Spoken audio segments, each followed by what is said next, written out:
Hello everyone, welcome to Pawan Wagh academy. I am Ankita, as usual your friend. और आज के class में फाइनली गाइज हम लोग देखेंगे क्वेश्चन बैंक। क्वेश्चन बैंक का जो भी सॉल्यूशन रहेगा वो हम लोग देखेंगे केमिस्ट्री का। ठीक है, तो आज का जो क्लास है इसमें हम लोग देखेंगे question bank of chapter number 1 solid state. Solid state का जो भी क्वेश्चन बैंक के जो भी सॉल्यूशंस रहेंगे उनको हम लोग डिस्कस करेंगे आज के क्लास में। वो तो करेंगे, लेकिन उससे पहले थोड़ी सी चीज़ें हम लोग डिस्कस कर लेते हैं क्वेश्चन बैंक से रिलेटेड। ठीक है, जो सबसे पहली थिंग है क्वेश्चन बैंक से रिलेटेड वो ये है कि जब भी मैं आपको सॉल्यूशन बताऊंगी तो मैं आपको डायरेक्टली बुक में टिक मार्क नहीं कराने वाली हूँ, क्योंकि अगर मैं आपको बुक में टिक मार्क करा देती हूँ तो उससे क्या होगा, आप लोग बस उस पैराग्राफ को पढ़ोगे बट आप लोगों को आइडिया नहीं मिलेगा कि इफेक्टिवली मुझे कौन सा आंसर लिखना है उस क्वेश्चन के लिए। अब बुक में का पैराग्राफ पढ़ने से या बुक में अगर टिक मार्क करा दिया तो वो टिक मार्क देख के हम लोग को आइडिया नहीं मिलता है कि हम लोगों को पॉइंट्स कैसे पेपर में प्रेजेंट करना है। ठीक है, इसलिए मैं क्या कर रही हूँ ना, मैं आपके लिए वो काम ईजी कर दे रही हूँ। मैं उनको सिस्टमैटिकली पॉइंट वाइज लिख रही हूँ।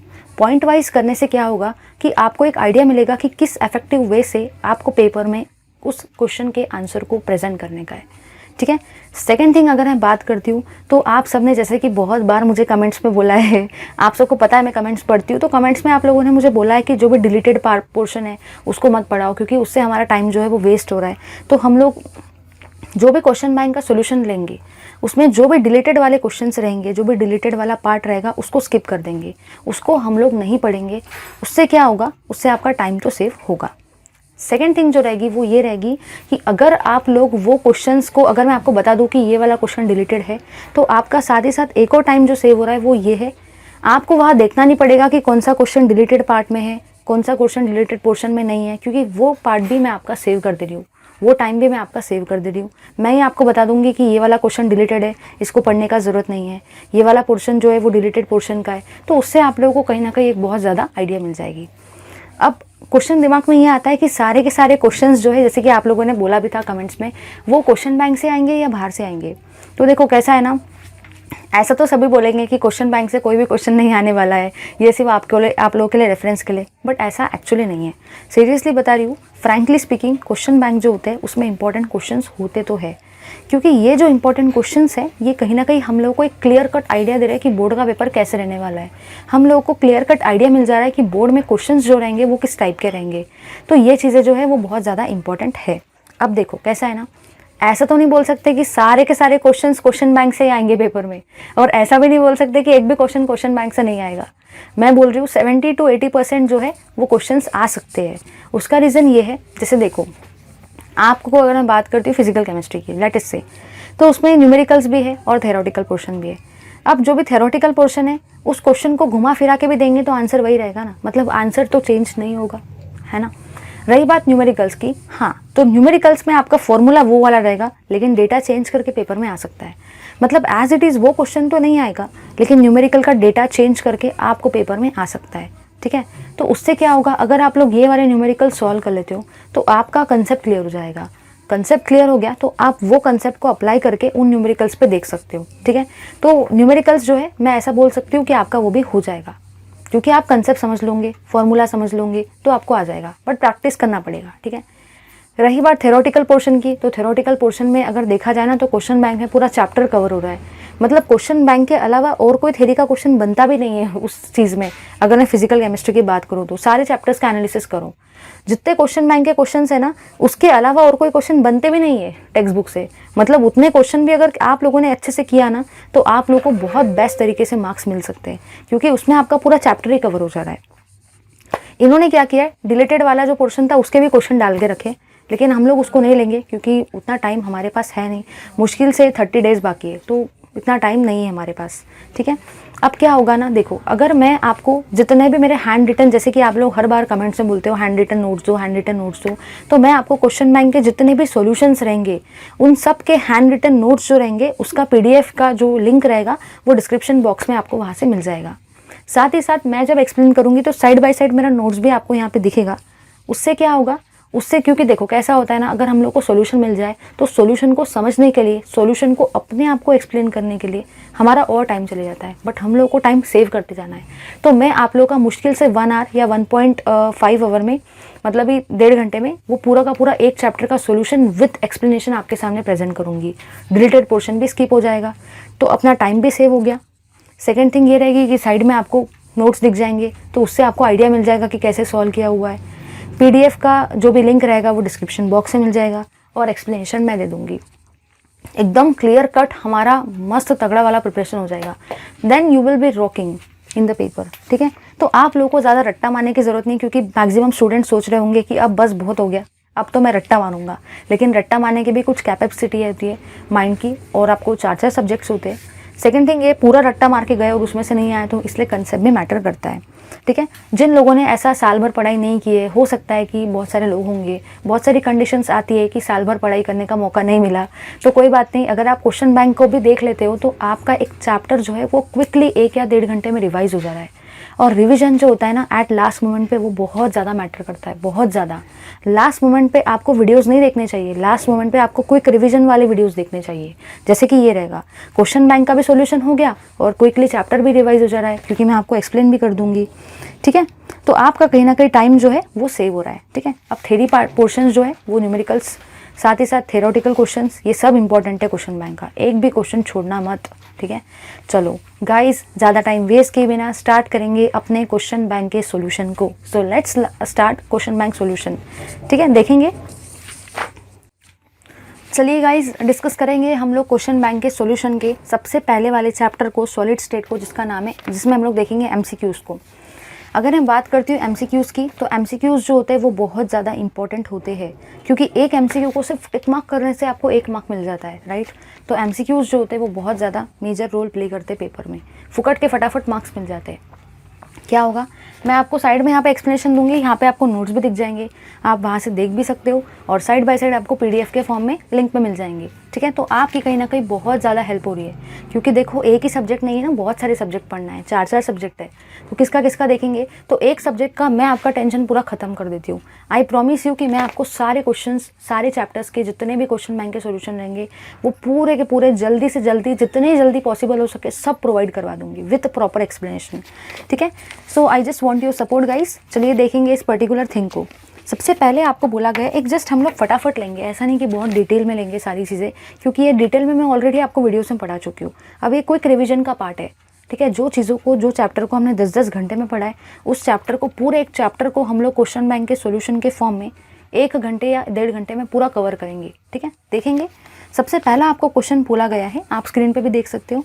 The following type of solid contain molecules as a constituent particle. मतलब वो आपको पूछ रहा है कि आपको सॉलिड का नाम बताना है जिसमें कॉन्स्टिट्यूएंट पार्टिकल्स जो रहते हैं वो मॉलिक्यूल्स रहते हैं। जैसे कि हम सब ने पढ़ा है, इसमें आपको 4 ऑप्शन दे रखे, molecular solid, metallic solid, ionic solid और कोवेलेंट नेटवर्क सॉलिड। आप सबको पता है कि वहाँ पे कॉन्स्टिट्यूएंट पार्टिकल्स जो है वो मॉलिक्यूल बोले गए, कॉन्स्टिट्यूएंट पार्टिकल्स जो है वो आपको मॉलिक्यूल्स बोले गए हैं। और आप सबको पता है कि जब भी कॉन्स्टिट्यूएंट पार्टिकल्स मॉलिक्यूल्स है, इसी का मतलब उस सॉलिड का नाम क्या रहेगा, मॉलिक्यूलर सॉलिड, ठीक है। तो ये रहेगा आपके फर्स्ट क्वेश्चन का आंसर। जैसे कि क्वेश्चन बैंक में जो भी आपका क्वेश्चन बैंक है उसमें आंसर टिक मार्क किए हुए MCQs के, मतलब अपना उतना लोड खत्म हो गया, ठीक है। मॉलिक्यूल है, इसलिए सॉलिड का नाम भी क्या रहेगा, मॉलिक्यूलर सॉलिड। सेकंड क्वेश्चन बोल रहा है वो, the following crystal system contains 4 Brevis lattice. आप सबको पता है कि सिर्फ और सिर्फ एक ही ऐसा सिस्टम है, that is your orthorhombic crystal system, जो हम लोग को चारों टाइप के ब्रेविस लैटिस दिखाता है, ठीक है। Simple cubic, body centred, face centred and centred. पढ़ाते वक्त भी बताया था, सिर्फ और सिर्फ ऑर्थोरोम्बिक ही ऐसा क्रिस्टल सिस्टम है, ठीक है, जो हम लोग को 4 ब्रेविस लैटिस दिखाएगा। आपको नेक्स्ट बोला गया है, an octahedral void is surrounded by. Third question जो है वो बोल रहा है ऑक्टाहेड्रल वॉइड कितने स्पीयर से सराउंड करेगा। देखो इधर, अगर हम लोग थर्ड MCQ की बात कर रहे हैं तो वहाँ पे बोला गया है ऑक्टाहेड्रल वॉइड।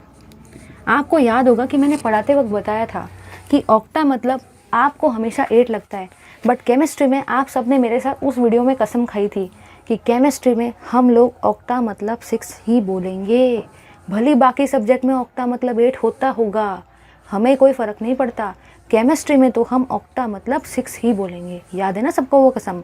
तो इसका मतलब ये हुआ कि आपका जो थर्ड MCQ का आंसर रहेगा वो रहेगा 6 पीयर्स, क्योंकि ऑक्टा मतलब केमिस्ट्री में 6 होता है। फोर्थ बोला गया है, which of the following is an amorphous solid.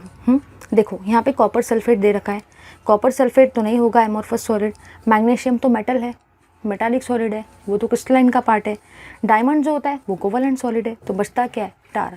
तो कभी कभी क्या होता है ना, हम लोगों को क्वेश्चंस के आंसर्स नहीं आते हैं, तो आप क्या करते जाओ, आप कैंसिल करते चलो। मतलब आपको सपोज 4 ऑप्शन दे रखे, तो आपको करेक्ट आंसर प्रेडिक्ट करते नहीं आ रहा है, तो आप लोग आंसर को काटते चलो, ये तो नहीं हो सकता है, ये तो नहीं हो सकता है, ये तो नहीं हो सकता है। लास्ट में जो बच जाएगा वो आपका आंसर रहेगा। इस वाले बेसिस के हिसाब से भी आप लोग जा सकते हो। तो आप लोग वहाँ पे देखोगे कि टार जो रहेगा वो आपके एमोर्फस सॉलिड का एग्जाम्पल रहेगा। नेक्स्ट देखेंगे, a pair of cation anion vacancy is called as. आप सबको पता है कि जो भी शॉर्टकी डिफेक्ट होता है उसमें कटायन और अनायन दोनों साथ में बाहर जाते हैं। याद है ना, पढ़ाया था मैंने कि जो भी जैसे फ्रैंकल डिफेक्ट है, फ्रैंकल में वैसा नहीं होता है, एक समय पे एक ही बाहर जाता है। इम्प्योरिटी में कोई भी बाहर से एक इम्प्योरिटी अंदर आ जाती है, और वैकेंसी में कोई भी एक एम्प्टी स्पेस वैकेंसी क्रिएट होती है।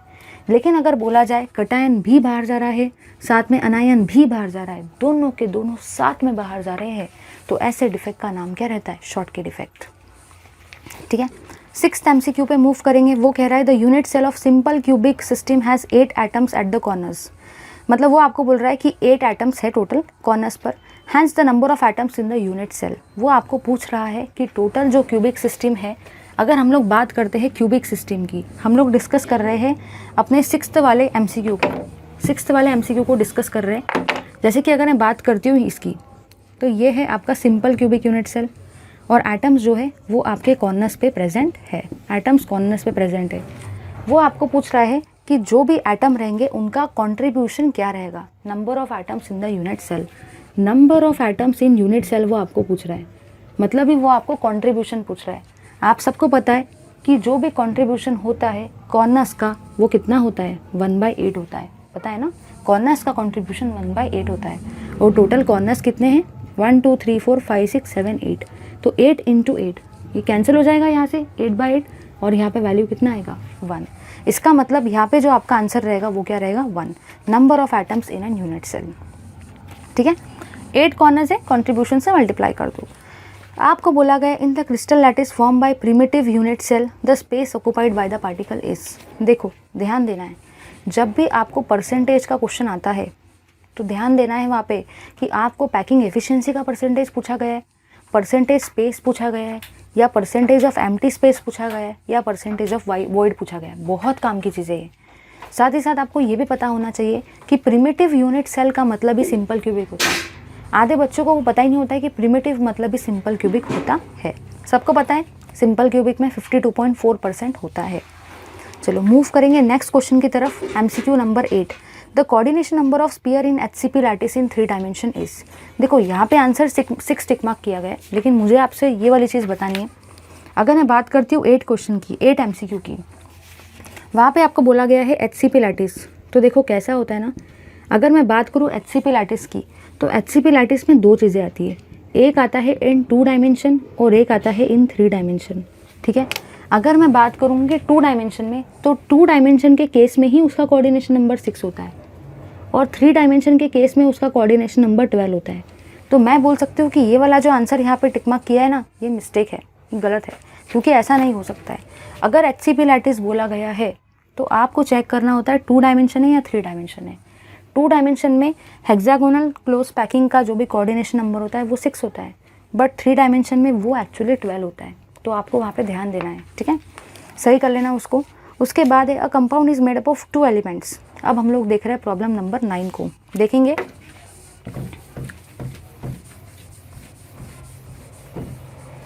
हम लोग डिस्कस कर रहे हैं 9th वाले पार्ट को। 9th वाले में आपको बोला गया है जो भी आपका कंपाउंड है उसमें is made up of 2 elements. 2 elements है x और y, जैसे कि ये है तो मैंने यहाँ पे x और y को लिख दिया है। वो बोल रहा है कि एटम्स जो x है वो कॉर्नर्स पे प्रेजेंट है, और जो भी एटम्स y है वो प्रेजेंट है सेंटर पर।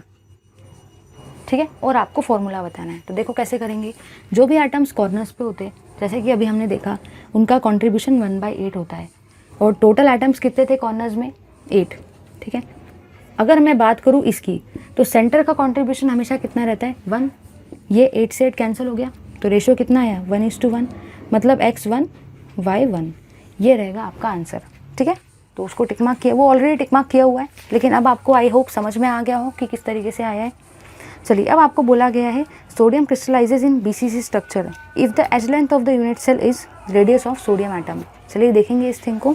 तो नेक्स्ट क्वेश्चन आपको बोला गया एमसीक्यू नंबर 10 को डिस्कस कर रहे हैं। उसमें आपको बोला गया है एज लेंथ का वैल्यू दे रखा है। एज लेंथ का वैल्यू है 4.3 इंटू 10 की पावर -8 सेंटीमीटर।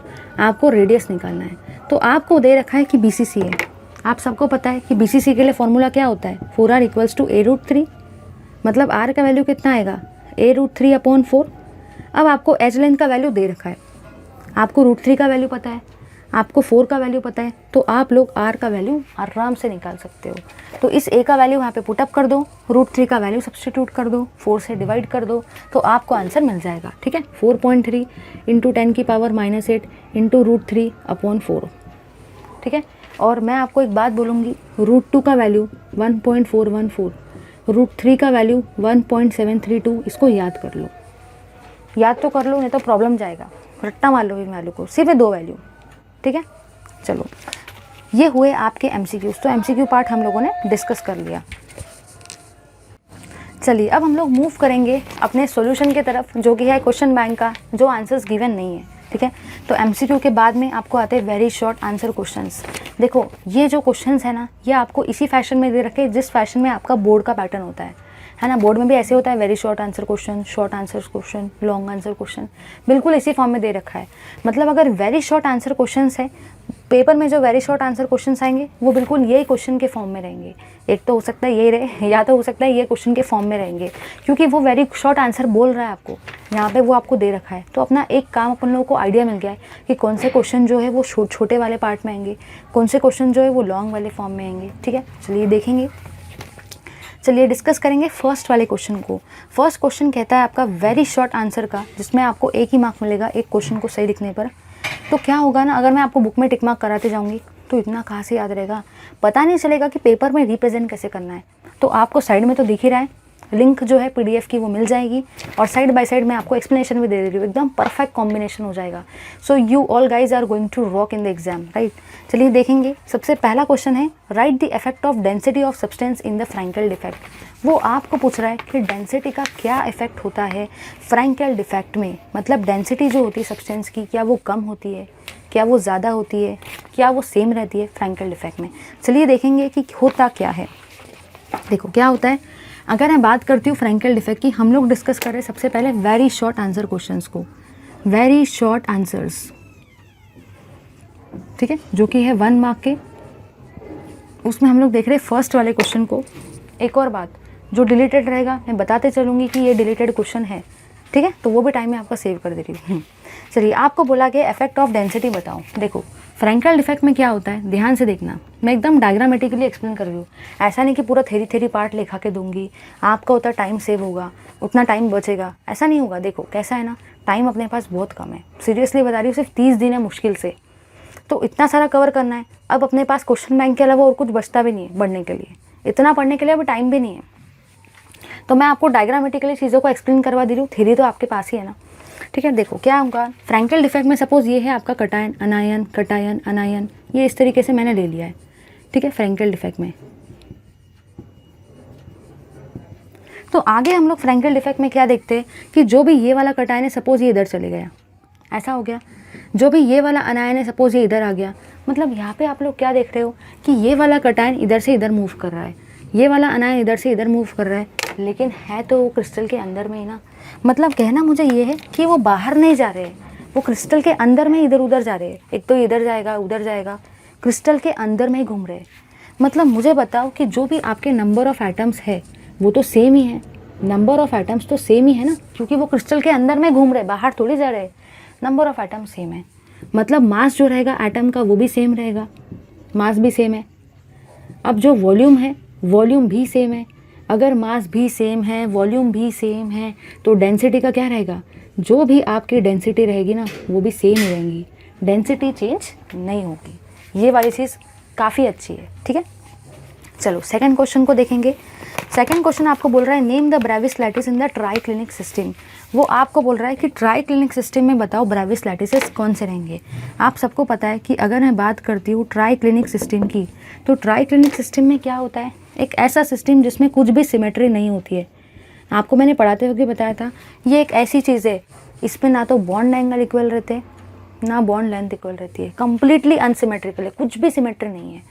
इसका मतलब यहाँ पे आप लोगों ने क्या ऑब्जर्व किया कि यहाँ पे सिर्फ और सिर्फ आपको सिंपल क्यूबिक वाला जो पैटर्न है वही देखने को मिलता है। साथ ही साथ body centred, face centred, and centred कुछ भी ऑब्जर्व नहीं होता है। तो ट्राई क्लिनिक सिस्टम जो है वहाँ पे सिर्फ सिंपल क्यूबिक ही देखने को मिलेगा क्योंकि सिमेट्री नहीं होती है। चलो अब देखेंगे थर्ड क्वेश्चन को। जो भी आपका थर्ड वाला क्वेश्चन है मोटा डायमैग्नेटिक सब्सटेंसेस, तो ये वाला जो पोर्शन है डिलीटेड रहेगा क्योंकि आपको मैग्नेटिक बिहेवियर वाला जो पार्ट है वो डिलीटेड है। मतलब डायमैग्नेटिक सब्सटेंस का क्वेश्चन पेपर में तो नहीं आएगा क्योंकि वो डिलीटेड पोर्शन का है। तो वहाँ पे आप लोग भी मेंशन कर सकते हो कि वो डिलीटेड है। जो मैं नोट्स दूंगी उसमें मैंने मेंशन किया है आंसर में कि वो डिलीटेड है, तो आपको टेंशन लेने का ज़रूरत नहीं है।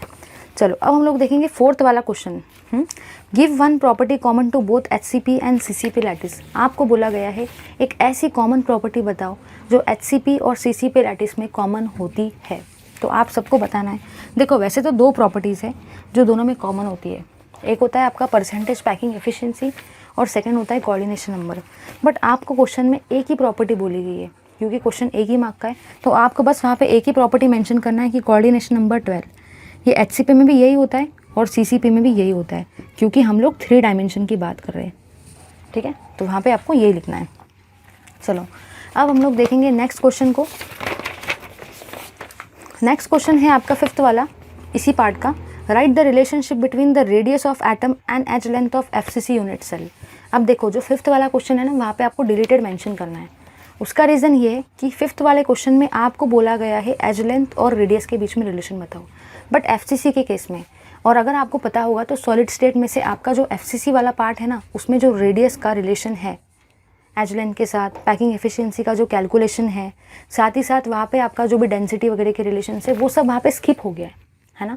तो FCC वाला पार्ट है नहीं, तो वहाँ पे आप लोग ये पोर्शन आपका डिलीटेड है। चलो नेक्स्ट आपको बोला गया है draw the diagram of body centred unit cell. सिर्फ देख लेते हैं एक बार। ये वाला क्वेश्चन जो हम लोग डिस्कस कर रहे हैं ये है सिक्स्थ वाला। अगर बोला गया है बॉडी सेंटर्ड का डायग्राम निकालो, आप सबको पता है जैसे कि मैंने वीडियो में भी बताया था, नाम ही है बॉडी सेंटर्ड, मतलब एक एटम जो है वो बॉडी के सेंटर पे तो रहने ही वाला है क्योंकि नाम बॉडी सेंटर्ड है, और बाकी एटम्स जो रहेंगे वो कॉर्नर्स पे प्रेजेंट रहेंगे। तो देखो ये एक डायग्राम से 1 मार्क मिल गया। ये क्वेश्चन आ भी सकता है, अच्छा खासा इंपॉर्टेंट क्वेश्चन है।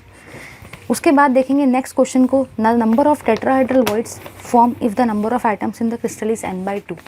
देखो क्वेश्चन अगर आप लोग ढूंढने के लिए जाएंगे ना तो बहुत टाइम जाएगा, इसलिए मैं बोलूँगी कि इतना टाइम एटलीस्ट केमिस्ट्री में तो भी सेव कर लो। फिजिक्स को वो टाइम दे दो, मैथ्स को वो टाइम दे दो, बायोलॉजी को वो टाइम दे दो, केमिस्ट्री का टाइम मैं आपका सेव कर दे रही हूँ, ठीक है। चलो देखेंगे 7th वाले क्वेश्चन को। अब हम लोग देख रहे हैं वेरी शॉर्ट आंसर के 7th वाले क्वेश्चन को। वहाँ पे आपको बोला गया है number of tetrahedral voids form. आपको टेट्राहेड्रल वॉइड्स कितने फॉर्म होंगे वो पूछे गए हैं, और आपको नंबर ऑफ एटम्स दे रखे हैं। नंबर ऑफ एटम्स जो आपको दे रखे हैं वो दे रखे हैं n/2। n/2 आपको नंबर ऑफ एटम्स दे रखे हैं, ठीक है। आपको पूछा गया है कैलकुलेट द टेट्राहेड्रल वॉइड्स। देखो इधर अगर देखा जाए टेट्राहेड्रल वॉइड्स, आप सबको पता है टेट्राहेड्रल वॉइड्स का मतलब अपने लैंग्वेज में क्या होता है, टीवी, और टीवी का मतलब क्या होता है, twice into number of atoms. जितने भी नंबर ऑफ एटम्स होते हैं उसी को अगर 2 से मल्टीप्लाई कर दे तो टेट्राहेड्रल वॉइड्स मिल जाता है। अब 2 इंटू नंबर ऑफ एटम कितने दिए, n/2, n/2 दिया है ना, 2 से 2 क्या हो गया, कैंसिल। मतलब आपके टेट्राहेड्रल वॉइड्स कितने फॉर्म होंगे, n। समझ में आया है नहीं? पेपर में n/2 की जगह n/4 भी आ सकता है, ये क्वेश्चन भी आने के चांसेस है। n/2 की जगह अगर n/4 आ गया तब भी आप लोग कर सकते हो ऐसा करके। n/4 की जगह पे अगर n/8 आ गया तब भी आप कर सकते हो। तो प्रिपेयर रहना है, ठीक है। जो लोग रट्टा मार के जाएंगे आंसर्स वो लोग फंस जाएंगे। क्या पता पेपर में डायरेक्टली ये वाला क्वेश्चन नहीं आया तो फंस जाओगे ना। इसलिए मैं आपको साइड बाय साइड ये भी बताते जा रही हूँ पॉसिबिलिटीज़ और कौन से क्वेश्चन वहाँ से आ सकते हैं। हाँ, पॉसिबिलिटी से बताना बहुत ज़रूरी है। अगर n/2 की जगह पे n/4 आ गया तब भी आप लोग कर दोगे ना, बस उसको 2 से मल्टीप्लाई कर देना, ठीक है। चलो देखेंगे नेक्स्ट क्वेश्चन को। आपको बोला गया है give the percentage of empty space in BCC lattice. एक बात याद रखना, ये 8 वाला क्वेश्चन है। परसेंटेज ऑफ एम्प्टी स्पेस पूछा गया हो। देखो अभी तो आपको 8 वाले क्वेश्चन में परसेंटेज ऑफ एम्प्टी स्पेस पूछा गया है, बट क्या पता पेपर में परसेंटेज ऑफ वॉइड पूछ ले। पता होना चाहिए कि परसेंटेज ऑफ वॉइड मतलब ही परसेंटेज ऑफ एम्प्टी स्पेस होता है। अगर क्वेश्चन बैंक जो रट्टा मार के जा रहे हैं, रट्टा मारो, बट ऐसा भी मत मारो कि वही क्वेश्चन नहीं आया तो फंस गए। इसलिए ये भी याद रखना है कि अल्टरनेटिव वर्ड ये है। अब आप सबको पता है कि 100 माइनस परसेंटेज पैकिंग एफिशिएंसी होता है, ये आपको बोला गया है बीसीसी के लिए। तो बीसीसी में परसेंटेज पैकिंग एफिशिएंसी कितना होता है 68%, माइनस 100 कर देंगे तो आपको वैल्यू कितना मिलेगा 32%। ठीक है, तो ये हुआ आपका ये वाला आंसर। लेते चलो स्क्रीनशॉट, क्योंकि सॉल्यूशंस यहाँ पे है और सॉल्यूशंस पीडीएफ के फॉर्म में भी दे दिए। चलो अब हम लोग मूव करेंगे नेक्स्ट पार्ट की तरफ। नेक्स्ट क्वेश्चन है 9th वाला, जिसको हम लोग कर रहे हैं डिस्कस। देखेंगे 9th वाले क्वेश्चन को। 9th क्वेश्चन को हम लोग डिस्कस कर रहे हैं।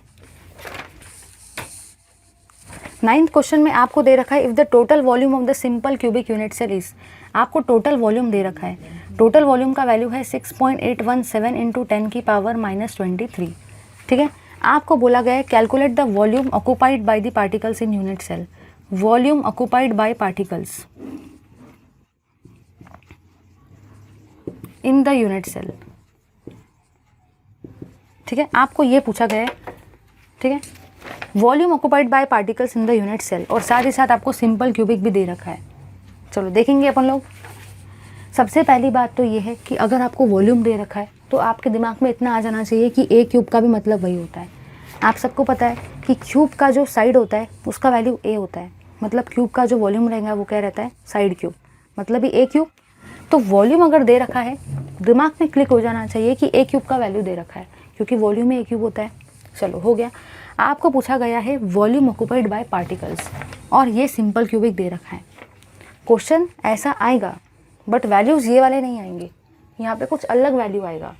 इसलिए मैं आपको हर ढंग से पढ़ा दे रही हूँ कि अगर वैल्यू चेंज भी होके आ गए तो आप कर पाओ। चलो सिंपल क्यूबिक के लिए रिलेशन क्या होता है, जो भी वॉल्यूम होता है volume occupied by particles, volume occupied by particles का वैल्यू आपका होता है पाई ए क्यूब अपॉन 6। ठीक है, ये वाला आपका फॉर्मूला होता है। ठीक है, अब मुझे यहाँ पे वैल्यूज़ को सब्स्टिट्यूट करना है। पाई का वैल्यू हर किसी को पता है 3.14 होता है। ठीक है, साथ ही साथ आपको ए क्यूब का वैल्यू, आधे स्टूडेंट क्या करेंगे इससे ए निकालेंगे फिर ए क्यूब करेंगे, वैसा नहीं करना है। पता होना चाहिए कि वॉल्यूम मतलब ही ए क्यूब होता है। तो 6.817 इंटू 10 की पावर -23 करेंगे अपॉन 6 करेंगे। इसको आपको सॉल्व करने का है, इसको सॉल्व करना पड़ेगा, और सॉल्व करने के बाद आपका आंसर आ जाता है 3.57 इंटू 10 की पावर -23। देखो ये आप लोग कर लोगे तो आपका आंसर आ जाएगा। यूनिट जो रहेगा वो सेंटीमीटर क्यूब ही रहेगा, क्योंकि पूछा तो वॉल्यूम ही गया है ना। चलो लेते जाओ इसका भी स्क्रीनशॉट। अब अपन देख रहे हैं नेक्स्ट वाले क्वेश्चन को, जो कि है प्रॉब्लम नंबर 10। डिस्कस करेंगे प्रॉब्लम नंबर 10 को, देखेंगे।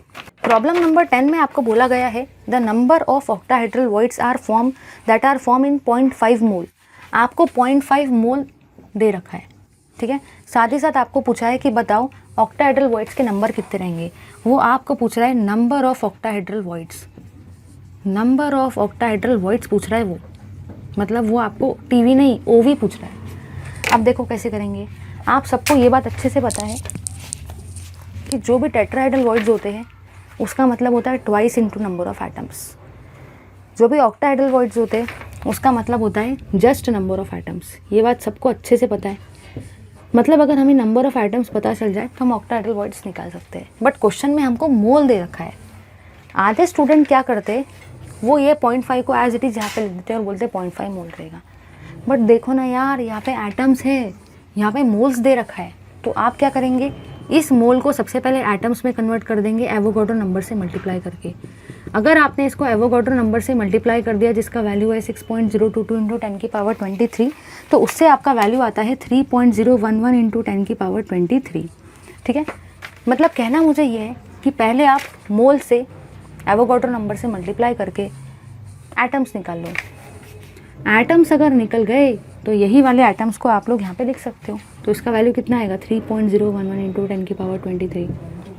देखो एक क्वेश्चन यहाँ पे ये भी आ सकता है, calculate the number of tetrahedral voids.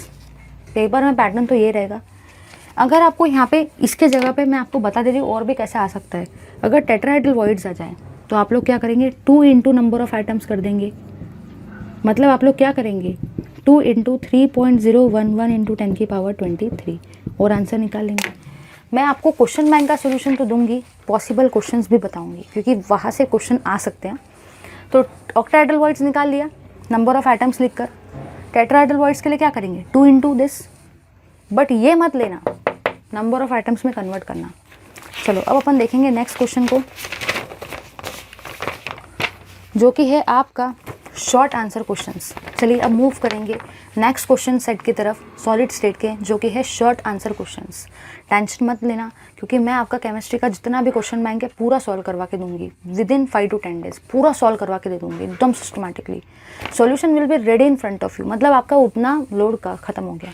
हो सकता है कि किसी ने साल भर पढ़ाई नहीं भी किया होगा, नहीं किया है तो नहीं किया है, जाने दो, अब जो समय उसको यूटिलाइज करो बस। Question bank is there for you, और क्या चाहिए यार। चलो को शॉर्ट आंसर क्वेश्चंस को डिस्कस कर रहे हैं, जो कि है टाइप 1 के। ये शॉर्ट आंसर क्वेश्चंस जो होते हैं वो 2 मार्क्स के होते हैं, तो आपको जो आंसर है वो 2 मार्क वाले लेवल का देना है, ठीक है। चलो देखेंगे, अब हम लोग देख रहे हैं शॉर्ट आंसर क्वेश्चंस।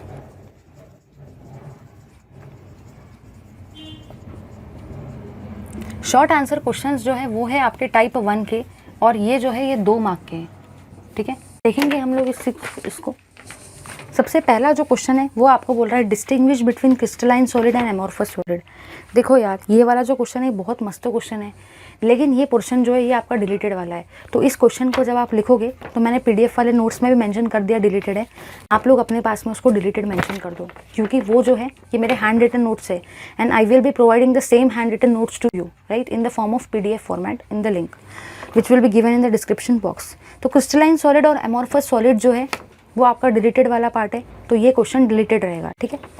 चलो नेक्स्ट देखेंगे, classify the following solid as molecular, covalent, metallic और आयोनिक। अब दिमाग में क्वेश्चन तो आता है ना कि यार ये सारे टाइप्स तो क्रिस्टलाइन सॉलिड के, अब क्रिस्टलाइन सॉलिड और एमोर्फस सॉलिड को तो डिलीट कर दिया है, तो हम इस क्वेश्चन को पढ़े कि नहीं पढ़े। देखो, इस क्वेश्चन को आप लोग स्किप तो कर सकते हो, बट मेरे ख्याल से एक बार देख लेना चाहिए। जाता क्या है अपना देखने में, तो अपन लोग देख लेते हैं सिर्फ 2 मिनट के अंदर में कि क्या क्या क्या आएगा, ठीक है। सबसे सेकेंड क्वेश्चन है, वैसे तो डिस्कस नहीं करना चाहिए क्योंकि ये सारे टाइप क्रिस्टलाइन सॉलिड के, बट एक बार देख लेते हैं, क्योंकि क्या पता पेपर में MCQ आ जाए यहाँ से। MgF2, ठीक है, SO2 और क्वार्ट्ज। आप सबको पता है कि लीड जो होता है वो एक मेटल है, मतलब ये आपका कहीं ना कहीं मेटालिक सॉलिड ही रहेगा, ठीक है। अगर आपको आ जाए MgF2, यहाँ पे कटायन है, यहाँ पे अनायन है, और कटायन और अनायन कौन से सॉलिड में आते हैं, आयोनिक सॉलिड, ठीक है। रट्टा मत मानना वहाँ पे जा जाके, नहीं तो फंसोगे। साथ ही साथ बोला गया है SO2। SO2 जो है वो एक गैस का मॉलिक्यूल है, और गैस का मॉलिक्यूल काय में आते हैं, मॉलिक्यूलर सॉलिड में, ठीक है। पोलर नॉन पोलर नहीं पूछा गया। अब सबको पता है क्वार्ट्ज, वो कार्बन का होता है, तो अब मैं इसमें देखूंगी क्वार्ट्ज जो होता है वो आपका कैसा सॉलिड रहेगा, कोवलेंट सॉलिड, ठीक है। तो ये हम लोगों ने इस तरीके से इनको क्लासीफाई कर दिया है। चलो अब हम लोग देखेंगे अपने थर्ड वाले क्वेश्चन को। थर्ड वाला क्वेश्चन जो है वो है find the number of atoms in the FCC unit cell. FCC unit cell में आपको नंबर ऑफ एटम्स निकालने हैं। इसको भी देख लेते हैं एक बार, फटाक से रिवाइज कर लेंगे कि क्या है। हम लोग देखेंगे थर्ड वाले क्वेश्चन को। बोला गया है नंबर ऑफ एटम्स निकालो। नंबर ऑफ एटम्स बोला गया है आपको FCC यूनिट सेल में। देखो आप सबको पता है कि FCC यूनिट सेल में क्या क्या होता है। एटम्स जो होते हैं वो कॉर्नर्स पे प्रेजेंट होते हैं, साथ ही साथ एटम्स जो होते हैं वो फेस के सेंटर पे प्रेजेंट होते हैं, राइट। कॉर्नर्स टोटल कितने होते हैं, 8। कॉर्नर्स का कंट्रीब्यूशन कितना होता है, 1/8 प्लस फेसेस टोटल कितने होते हैं क्यूब के, पता है ना, 6 होते हैं, और फेस का कंट्रीब्यूशन कितना होता है, 1/2। तो अगर आप लोगों ने इसको यहाँ पे देखा तो 2 3 जा 6 हो जाएगा, तो 1 + 3 कितना वैल्यू आता है, 4। मतलब आपके नंबर ऑफ एटम्स जो रहते हैं in the FCC unit cell वो कितने रहते हैं, 4 रहते हैं, ठीक है। ये था इसका ये सॉल्यूशन दे रखे PDF फॉर्मेट में, ले लो इसका स्क्रीनशॉट। चलिए अब हम लोग देखेंगे अपने क्वेश्चन नंबर 4 को, इसी पार्ट के। Explain the diagram vacancy defect. मैं आपको ये सारा का सारा थ्योरी डिक्टेट करवाने वाली हूँ, समझाने वाली हूँ, ऐसा नहीं होगा क्योंकि टाइम अपन को सेव करना है, टाइम बहुत कम है।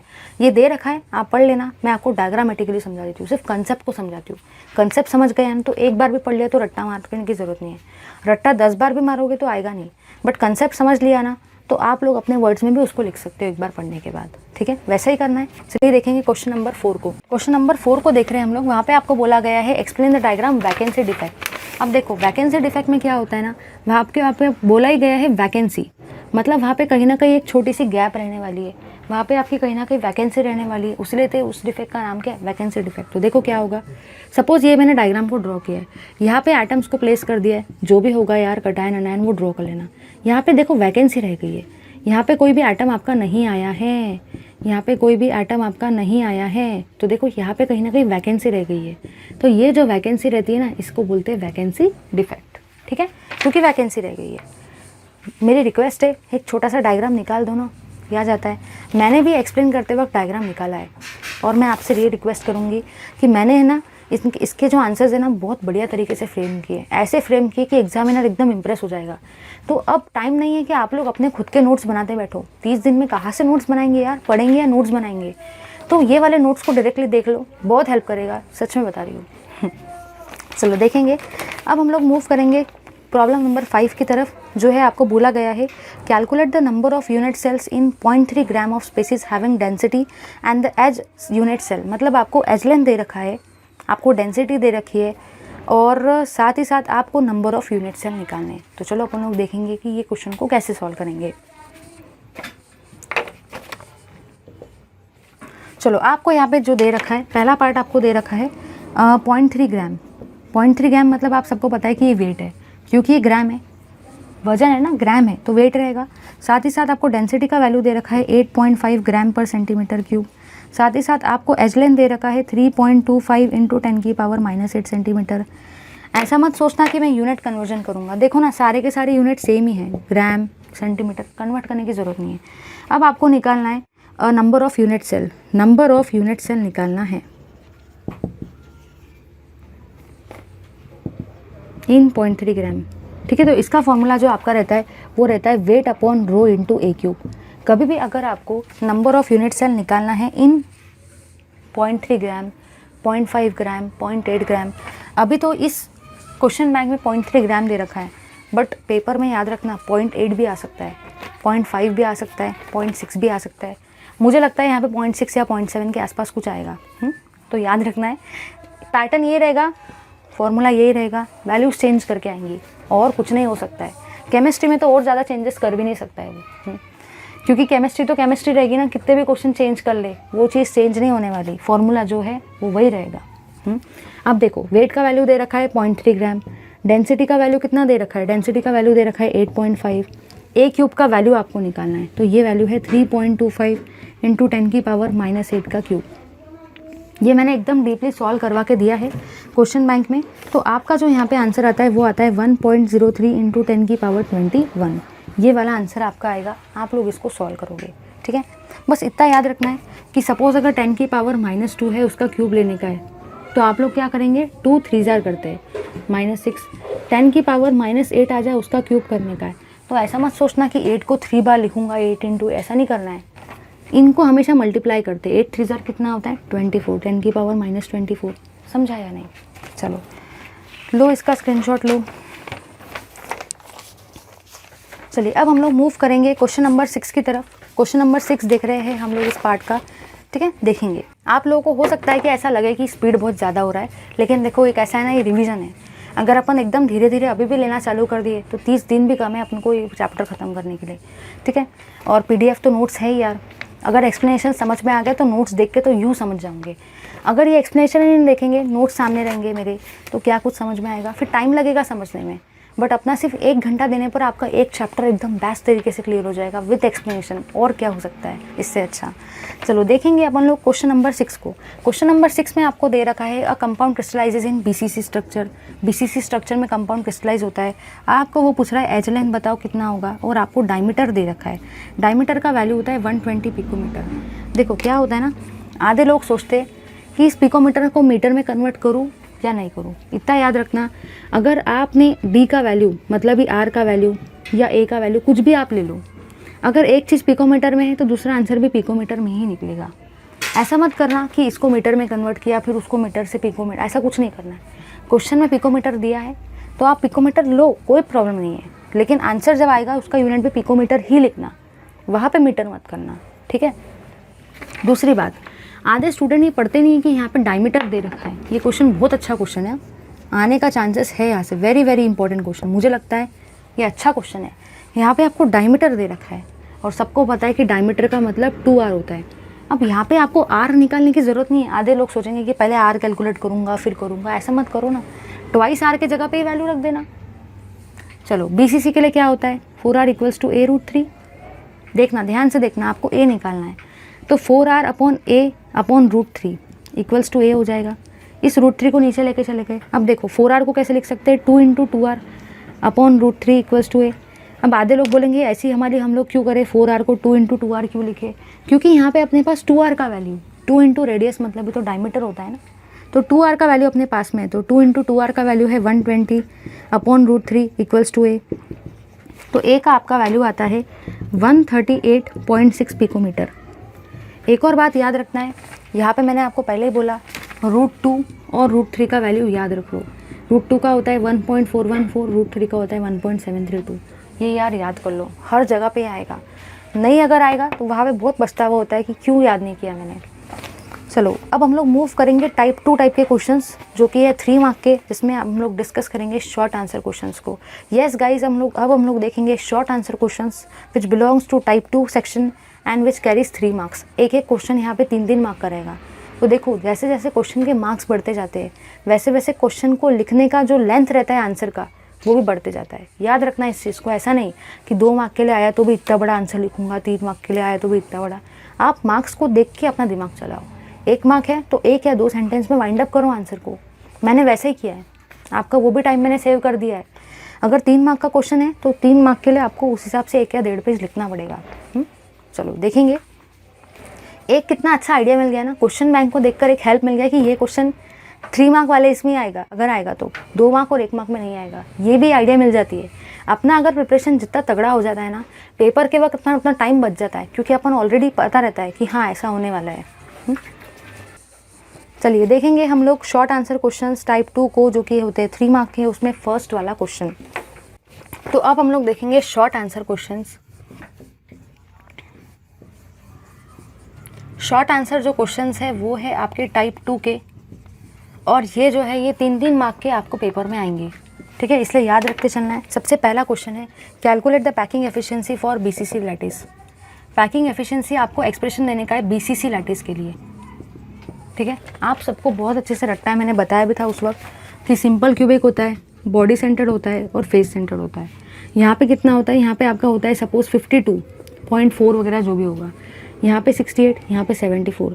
एक चीज़ याद रखने के लिए बताई थी कि 5 के बाद 6 आता है, 6 के बाद 7 आता है और 2 4 8 होता है।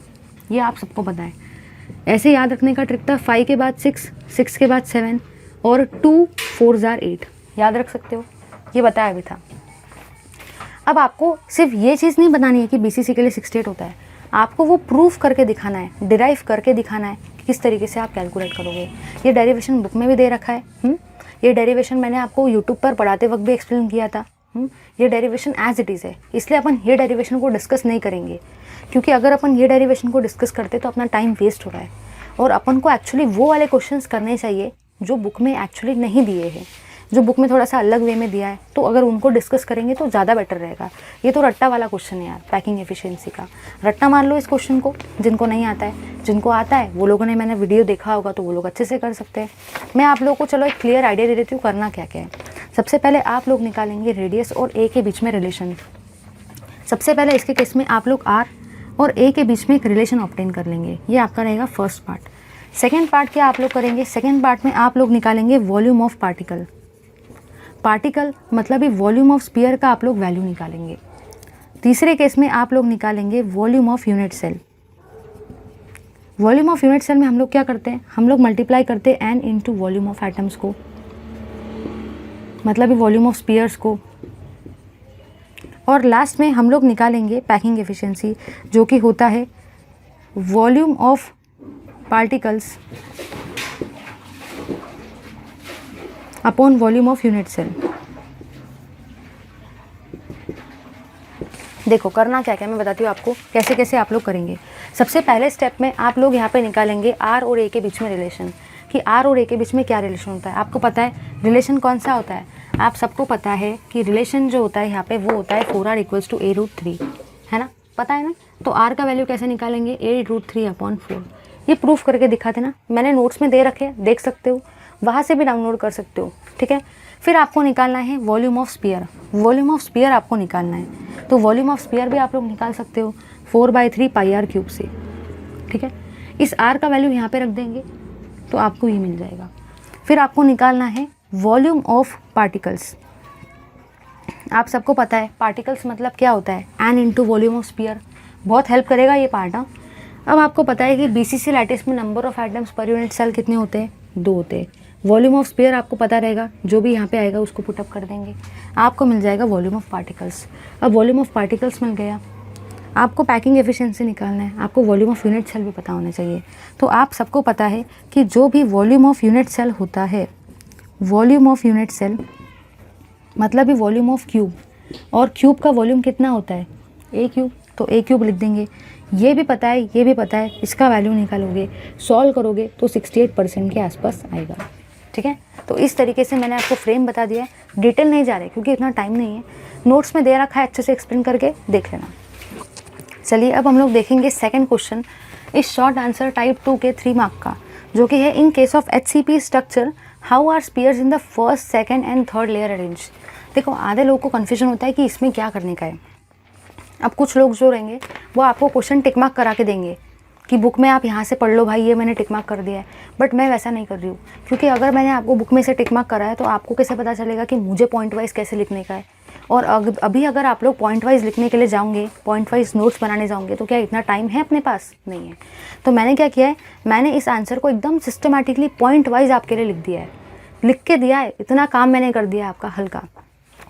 पॉइंट वाइज आंसर्स को लिखा है, ऐसा नहीं कि बुक में टिक मार्क करा रही हूँ, क्योंकि बुक में इस क्वेश्चन के साथ में बुक में अगर आप लोग देखोगे तो सीसीपी का भी दे रखा है। फिर दिमाग में कन्फ्यूजन होगा, यार पेपर में अगर ये क्वेश्चन आ गया, क्योंकि क्वेश्चन बैंक का है तो इंपॉर्टेंट तो है, आने के चांसेस तो है ही। तो अब आप लोग सोचोगे कि मैं वो सीसीपी का लिखूँ या नहीं लिखूँ, इसलिए मैं बुक में टिक मार्क नहीं करा रही हूँ। मैंने पॉइंट वाइज क्लियर कट दे दिया है क्या क्या लिखने का है। 4 पॉइंट बड़े बड़े लिखने के हैं, डायग्राम ड्रॉ करना है, जैसा आंसर पेपर एग्जामिनर जो होता है वो स्टूडेंट से एक्सपेक्ट करता है, वो मैंने एग्जामिनर की सोच को देखकर आपके लिए एक्सप्लेन कर दिया है, तो आपका वो काम भी हो गया ईजी। चलो अपन देखेंगे इस थिंग को, एक्सप्लेन करवा देती हूँ, ऐसा नहीं कि पूरा थ्योरी लिखते बैठूंगी यहाँ पे, वो आप वहाँ से देख लेना। चलिए अब हम लोग देखेंगे सेकंड क्वेश्चन को। सेकंड क्वेश्चन में आपको बोला गया है कि HCP के जो स्ट्रक्चर होता है, जो भी आपका HCP का स्ट्रक्चर होता है, उसमें फर्स्ट लेयर, सेकंड लेयर और थर्ड लेयर जो होती है वो कैसे क्या होगी, और आपको इस आंसर में और क्या एक्सप्लेन करना है। देखो ध्यान से देखना, सबसे पहले आप लोग को बताना पड़ेगा कि फर्स्ट लेयर जो होगी, फर्स्ट लेयर का मतलब ए लेयर होगा, ये मैंने नोट में भी दिया है। आपको बताना होगा कि सेकंड लेयर जो रहेगी, सेकंड लेयर का मतलब बी लेयर रहेगा, और जो भी आपकी थर्ड लेयर रहेगी, थर्ड लेयर जो रहेगी वो रहेगी सी लेयर। देखो क्या होगा, सबसे पहले आप लोग एक ए लेयर को कंसिडर करेंगे, हम लोग रेड मार्कर से ड्रॉ करते हैं ताकि आइडिया आ जाए। सबसे पहले मैंने ए लेयर को लिया है, ये हुई आपकी ए लेयर, इसका नाम है आपका ए लेयर। ठीक है, स्पीड यही रखना पड़ेगा क्योंकि रिवीजन टाइम है। अगर मैं बात करती हूँ बी लेयर की, तो बी लेयर हम लोग कुछ इस तरीके से ले रहे हैं, ये है आपकी बी लेयर, ये है बी लेयर।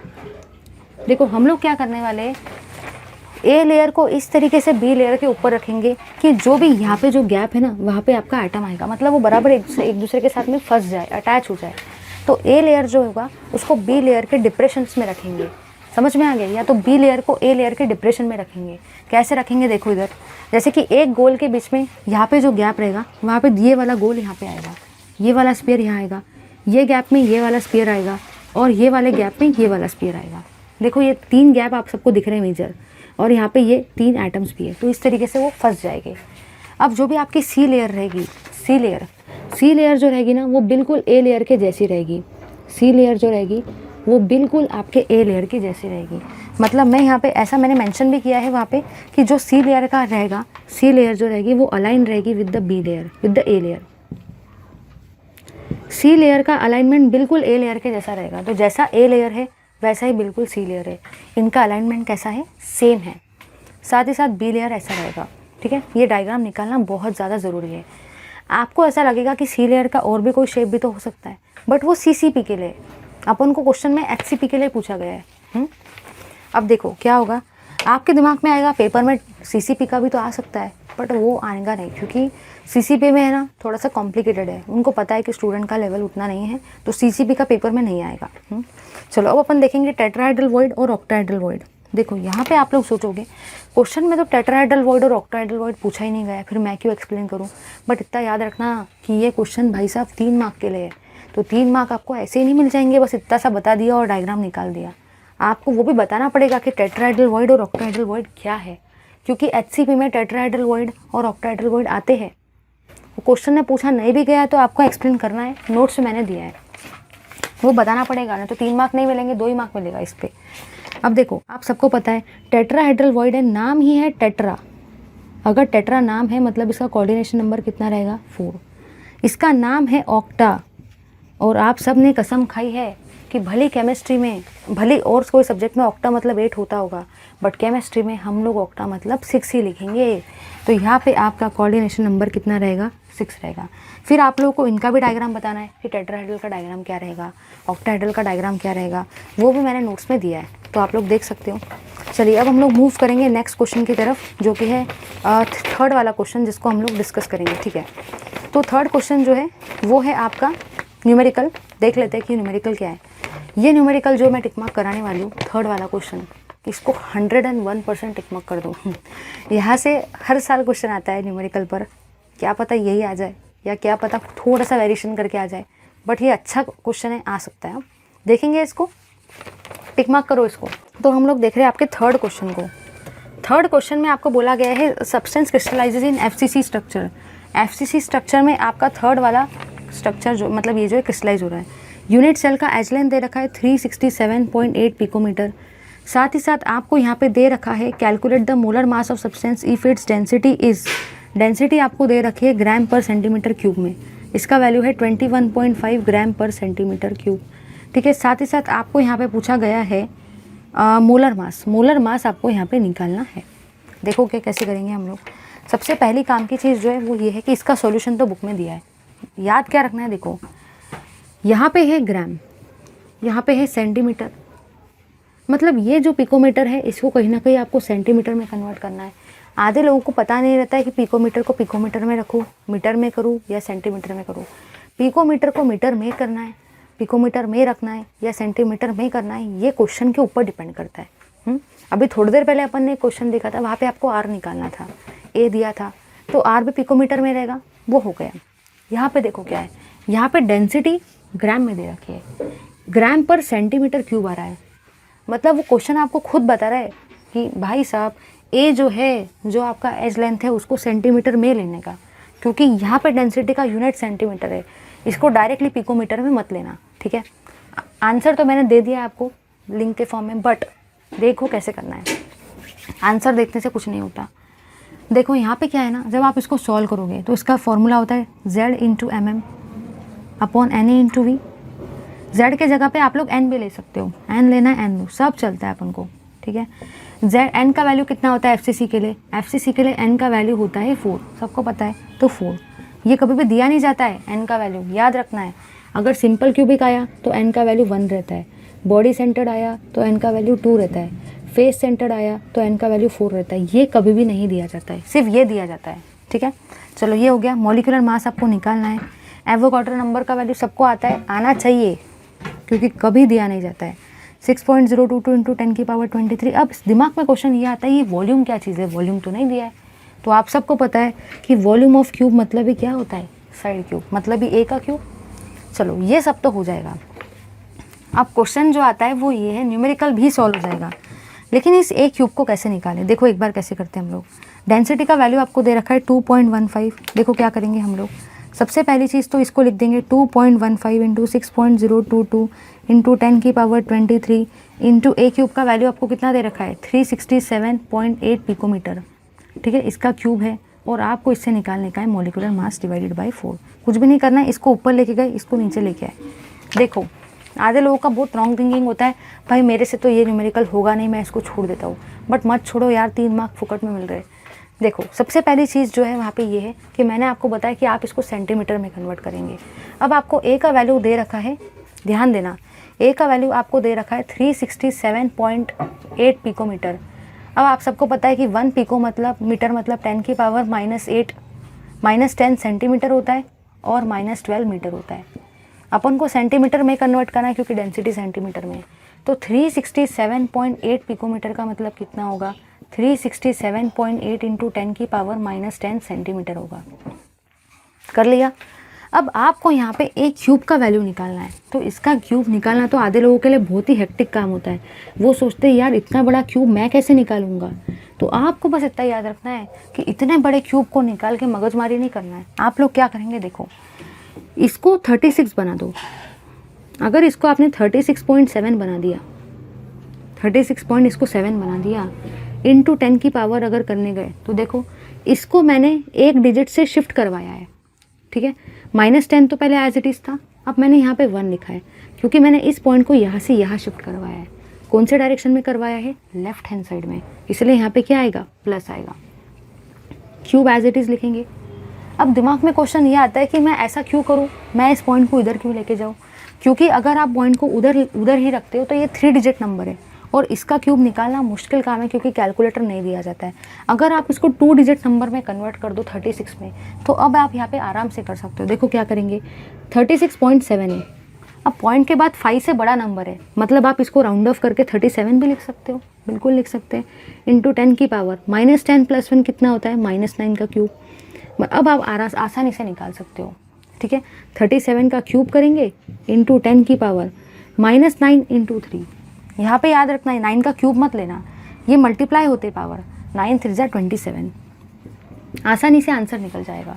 तो ये पार्ट मैंने न्यूमेरिकल में भी आपको साइड में दे रखा है कैसे करना है, आप लोग वहाँ पे देख लो। याद क्या रखना है, इसको शिफ्ट क्यों करवा रहे, क्योंकि ये 3 डिजिट का नंबर है, क्यूब लेना मुश्किल काम है, 2 डिजिट में कन्वर्ट कर दो ना, यहाँ राउंड ऑफ कर दो ना, काम आसान कर दो ना, टाइम सेव कर लो ना।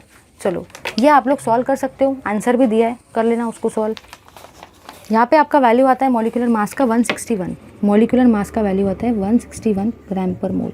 अच्छा क्वेश्चन है ये, न्यूमेरिकल में आ सकता है, गारंटी के साथ आ सकता है। चलिए अब हम लोग डिस्कस करेंगे 4th वाले क्वेश्चन को, 4th वाले प्रॉब्लम को, शॉर्ट आंसर टाइप्स के टाइप 2 का, ठीक है। चलिए देख रहे हैं 4th वाले क्वेश्चन को, वो भी आपका न्यूमेरिकल ही है, अच्छा खासा न्यूमेरिकल है, देख लेंगे इस चीज़ को, बट ये न्यूमेरिकल को करके जाना देखते हैं। कुछ लोगों ने हो सकता है साल भर पढ़ाई नहीं की है, टेंशन मत लो, क्वेश्चन बैंक को भी अच्छे से करके जाओ, सीरियसली बता रही हूँ, ठीक है। ज़्यादा कुछ बोल नहीं सकते लेकिन आप लोग समझ जाओ। अब हम लोग देख रहे हैं क्वेश्चन नंबर 4 को। क्वेश्चन नंबर 4 में आपको दे रखा है, आपको क्वेश्चन नंबर 4 में दे रखा है यूनिट सेल BCC है, BCC दे रखा है, साथ ही साथ आपको यहाँ पर डेंसिटी दे रखी है 0.97 ग्राम पर सेंटीमीटर क्यूब, डेंसिटी दे रखी है।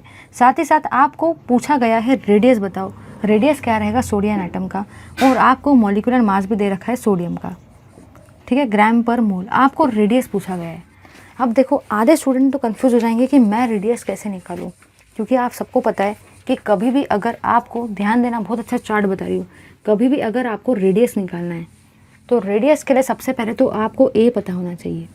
एजलेन नहीं पता, ए नहीं पता, रेडियस कहाँ से निकलेगा।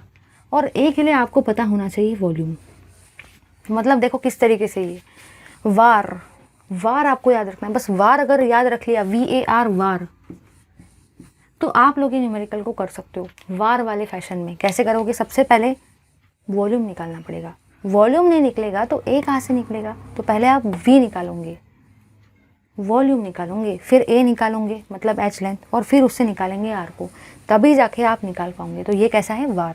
आधे लोग सोचेंगे यार ये न्यूमेरिकल कितना बड़ा है, मेरा टाइम कितना वेस्ट हो जाएगा इसमें, बट 3 मार्क है ना यार, 3 मार्क ऐसे थोड़ी मिलते हैं। चलो देखेंगे इसको। सबसे पहले तो अपन को क्या निकालने का है, वार मतलब V। अगर इस टाइप का न्यूमेरिकल आया, वार मेरा याद रखना, वार बस, ठीक है। बोलते हैं ना शनिवार रविवार, ये वार है उस टाइप का, ठीक है। सबसे पहले अपना फॉर्मूला होता है डेंसिटी = N × Nm, N के जगह पे आप Z भी लिख सकते हो, अपॉन Na × V, ठीक है। आपको वॉल्यूम निकालना है क्योंकि सबसे पहले V आ रहा है, तो कैसे निकालेंगे, N × mm अपॉन Na × रो। कुछ भी नहीं करना है, इस V को ऊपर लेके जाएंगे, इस रो को नीचे लेके आएंगे, काम खत्म। चलो सॉल्व करेंगे। आपको दे रखा है BCC, BCC के लिए अभी बताया था इनका वैल्यू 2 रहता है, कभी दिया नहीं जाता है न्यूमेरिकल में। सॉलिड स्टेट के आपको पता होना चाहिए, सिंपल क्यूबिक मतलब 1, बॉडी सेंटर्ड मतलब 2, फेस सेंटर मतलब FCC मतलब 4 सॉरी। अब आपको दे रखा है मॉलिक्यूलर मास, मॉलिक्यूलर मास का वैल्यू कितना है 23, अपॉन एवोगाड्रो नंबर का वैल्यू मैंने आपको रट्टा मारने के लिए लगाया 6.022 × 10 की पावर 23। साथ ही साथ आपको डेंसिटी का वैल्यू भी दे रखा है 0.97, ठीक है। तो अब आप लोग वॉल्यूम आराम से निकाल सकते हो, इसको सॉल्व करना पड़ेगा। देखो क्वेश्चन सॉल्व करते वक्त ना ये 6.022 है ना, आप इसको 6 ही मान के चलो। पूरे अगर इतने बड़े नंबर को लेते बैठेंगे तो अपना सच में क्वेश्चन सॉल्व होगा क्या? 6 ही मान के चलो, ठीक है। यहाँ पे आपका वॉल्यूम का कुछ वैल्यू आता है, मैंने दे रखा है आपको, आप लोग उसको सॉल्व करोगे तो आपका भी आएगा, वो वैल्यू आएगा 7.874 इंटू 10 की पावर -23। ये मैंने सॉल्व किया है, आप लोग भी सॉल्व करो, आंसर ज़रूर आएगा, ठीक है। चलो अब अपन को क्या करने का है, अपन ने वार में का वीक तो कैलकुलेट कर लिया, अब अपन को क्या निकालना है? ए निकालना है, VAR वार। पहले वी निकाला फिर ए निकालेंगे। चलो ए निकालेंगे, अब हम सब ए निकालेंगे। ए तो आप सबको पता है कि जो भी वॉल्यूम होता है क्यूब का, उसी का मतलब क्या होता है? साइड का क्यूब, मतलब ही ए का क्यूब। तो अगर आपको वॉल्यूम दे रखा है और ए निकालने का है तो ए को हम लोग ऐसा भी लिख सकते हैं, क्यूब रूट ऑफ वॉल्यूम, बिल्कुल लिख सकते हैं। वॉल्यूम का मतलब है ए क्यूब, तो ए का मतलब क्या रहेगा? Cube root of V. तो अब आप लोग ए का वैल्यू निकालेंगे, क्यूब रूट निकालेंगे इस वी का। इसका वैल्यू आपका जो आया है वो आया है 7.8 इंटू 10 की पावर 7.874 है, इंटू 10 की पावर -23। ये वाला है आपका वॉल्यूम का वैल्यू। और आपको यहाँ से क्या निकालने का है? आपको यहाँ से ए निकालने का है। आधे बच्चे यहाँ पे फंस जाते, अब थोड़ा ध्यान देना, एकदम ध्यान दो, ये चीज़ कोई भी नहीं बताएगा, कोई भी नहीं। यहाँ पे आपको क्यूब रूट निकालना है। कैलकुलेटर से करने गए तो हो जाता है, पेपर में कैलकुलेटर तो नहीं रहेगा, फंस जाएंगे। कैसे करेंगे? याद रखो, इस नंबर को ऐसे पार्ट में कन्वर्ट करो जो 3 के टेबल में आता है। मतलब एक तो आप इस 23 को 21 बना दो या तो 24 बना दो, क्योंकि 3 के टेबल में 21 भी आता है, 3 7 जा 21। 3 के टेबल में 24 भी आता है, 3 8 जा 24, बट 23 नहीं आता। तो आप इस 23 को आइदर 21 में कन्वर्ट कर दो या 24 में कन्वर्ट कर दो। इतना समझ गया? याद रखना ये पार्ट, यहाँ पे बहुत बड़ी ये स्पेशलिटी है इस कैलकुलेशन की, इसलिए डिस्कस करवा रही हूँ। PDF नोट्स में भी दे रखा है अच्छे से एक्सप्लेन करके, फिर भी देख लो। अब क्या होगा, आपको यहाँ पे क्यूब रूट निकालना है। तो मैं इसको 21 में तो नहीं करती हूँ, मैं इसको 24 में कन्वर्ट कर देती हूँ क्योंकि नज़दीक है यहाँ से, ठीक है। देखो क्या करेंगे, जब मैं इस पॉइंट को यहाँ से यहाँ लेके जाऊँगी, अगर मुझे क्यूब रूट निकालना है, 78.74 कर दिया, तो देखो ध्यान से, -23 तो पहले से था, -23 आपका पहले से था। आपने एक पॉइंट को यहाँ से यहाँ शिफ्ट करवा दिया, इसलिए यहाँ पे 1 आया, क्योंकि एक डिजिट से शिफ्ट करवाया है, 78 पॉइंट हो गया है। और राइट हैंड साइड में करवाया है, तो राइट हैंड साइड में हमेशा क्या आता है? -1। लेफ्ट में प्लस रहता है, राइट में माइनस रहता है, राइट में माइनस हो जाएगा। अब अगर आप लोग लेते हो क्यूब रूट ऑफ 78.74 इंटू 10 की पावर -24 -1 -24 -23 -1 -24 होता है। अब दिमाग में ये आ रहा है कि मैंने इसको -24 में क्यों कन्वर्ट किया? तो देखो ना, यहाँ पे 3 के टेबल में -24 मतलब 24 आ सकता है, 21 आ सकता है, बट 23 नहीं आ सकता, इसलिए कन्वर्ट कर दिया। अब अपन को क्यूब रूट निकालने का है, तो 78 का क्यूब रूट कैसे निकालेंगे? दिमाग में क्वेश्चन तो आता ही है ना कि मुझे कैसे पता चलेगा। तो बस इतना याद रखो कि अगर मैं बात करती हूँ 3 के क्यूब की तो वो 27 होता है, और 4 का क्यूब 64 होता है, 5 का क्यूब 127 होता है, 125। तो 4 का क्यूब आपका 64 है, मतलब ये वाला वैल्यू 78 है, 64 के बहुत नियर बाय है, मतलब इसका वैल्यू कहीं ना कहीं 4.2 या 4.3 के आसपास आएगा, इंटू 10 की पावर। 10 की पावर -24 का क्यूब रूट निकालना है, मतलब इसको आपको 3 से डिवाइड करना है, तो 3 8 जा 24 होता है। अगर मैं यहाँ लेती थी तो मैं 8 से डिवाइड ही नहीं कर पाती थी 3 से इसको, क्योंकि ये 23 है, 3 के टेबल में नहीं आता है। इसको 24 बनाने से अपना काम आसान हो गया, 3 8 जा 24 हो जाता है, तो अपन इसको आराम से 3 से डिवाइड कर सकते हैं।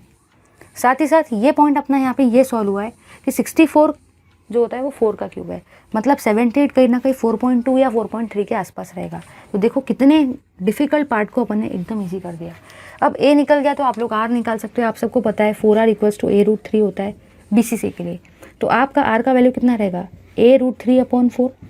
सॉल्व करेंगे, ए का वैल्यू रखेंगे 4.2 इंटू 10 की पावर -8 अपॉन √3 का वैल्यू अभी बोला था, रट्टा मार लो 732/4। मुझे पता है बोर नहीं होना है, पढ़ना है, अभी लास्ट में है। अगर अभी नहीं पढ़ेंगे तो कब पढ़ेंगे? इसलिए हो सकता है कि वीडियो लेंदी हो, आपको बोर हो रहा हो, बट बोर नहीं होना है, ठीक है। तो इससे आपका आर का वैल्यू निकल जाता है, और आर का वैल्यू आता है 1.86 इंटू 10 की पावर -8। दिमाग में क्वेश्चन ये आता है कि ये वाला वैल्यू सेंटीमीटर में रहेगा या मीटर में रहेगा। तो देखो यहाँ पे आपने जो वॉल्यूम निकाला ना वो सेंटीमीटर क्यूब में आया है, क्योंकि बाकी सब पैरामीटर सेंटीमीटर्स में है।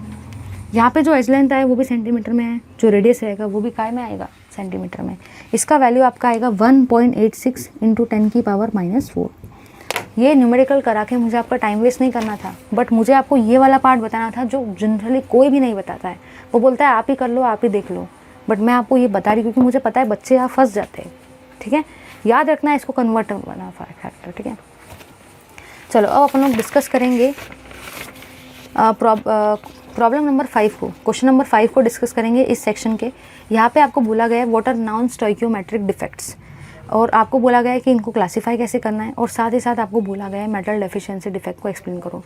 ये जो क्वेश्चन है मतलब 5th वाला, यहाँ पे पहले आपको बोला गया नॉन स्टोइकियोमेट्रिक पॉइंट डिफेक्ट को क्लासीफाई कैसे करेंगे। तो मैं आपको बोलूँगी नॉन स्टोइकियोमेट्रिक डिफेक्ट का एक लाइन का डेफिनेशन दे दो, क्योंकि यार 3 मार्क का क्वेश्चन है, तो आप लोगों का काम बनता है कि वहाँ पे 1 मार्क का डेफिनेशन 1 पॉइंट दे दो। सेकंड आपको देने का है क्लासिफिकेशन लिखते वक्त सिस्टमैटिकली दोनों को एक ही लाइन में मत लिखो, अलग अलग लाइन में लिखो, उससे एक अच्छा इंप्रेशन क्रिएट होता है एग्जामिनर के ऊपर।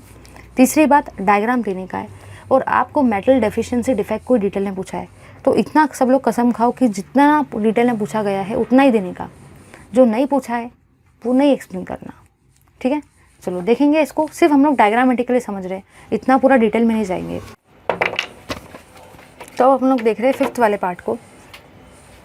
5th वाले क्वेश्चन में बोला गया है नॉन स्टोइकियोमेट्रिक डिफेक्ट क्या होता है। आप सबको पता है इसका नाम ही है नॉन स्टोइकियोमेट्री, मतलब वहाँ पे जो रेशो है कटायन और एनायन का, वो जो रहेगा रेशो जो रहेगा कटायन और एनायन का, वो आपका सेम नहीं रहेगा, उसका रेशो डिफरेंट रहेगा, क्योंकि नाम ही है नॉन स्टोइकियोमेट्री। वो खुद बोल रहा है कि मेरा रेशो सेम नहीं रहेगा कटायन और एनायन का, क्योंकि मेरे नाम में ही नॉन आ रहा है। समझा या नहीं? उसके बाद में आपको बोला गया है 2 टाइप्स, तो आप सबको पता है, मैंने नोट्स में भी दिया है, मेटल डेफिशिएंसी डिफेक्ट और मेटल एक्सेस डिफेक्ट, सबको पता है। अब आपको क्वेश्चन में पूछा गया है मेटल डेफिशिएंसी डिफेक्ट को ही आपको डिटेल में एक्सप्लेन करना है, तो बस जितना पूछा गया है उतना ही एक्सप्लेन करेंगे। देखेंगे हम लोग मेटल डेफिशिएंसी डिफेक्ट को कि मेटल डेफिशिएंसी डिफेक्ट होता क्या है। मैं थ्योरी एक्सप्लेन नहीं करने वाली हूँ, डायग्राम से कंसेप्ट समझा के दूंगी, जिससे टाइम भी सेव होगा, नोट्स तो मिल ही जाएंगे। चलिए देखेंगे हम लोग इस पर्टिकुलर थिंग को। ठीक है, मेटल डेफिशिएंसी डिफेक्ट को देखो क्या होता है। इसमें आपका टाइम सेव हो रहा है। मेटल डेफिशिएंसी डिफेक्ट, अगर मैं बात करती हूँ मेटल डेफिशिएंसी डिफेक्ट की, तो आप लोगों ने यहाँ पे ये देखा, ध्यान से देखना, आप लोग यहाँ पे ये देख रहे हो कि निकल के ऊपर में चार्ज है +2, और निकल के ऊपर में चार्ज +3 भी होता है, ऑक्सीजन के ऊपर में चार्ज -2। देखो क्या होगा, ध्यान से देखना। अगर सपोज मैं डायग्राम को ले लूँ, ये है मेरा डायग्राम। ठीक है, यहाँ पे अपन लोग ड्रॉ करेंगे Na+2 को, ठीक है, O2- को, Na+2 को, O2- को,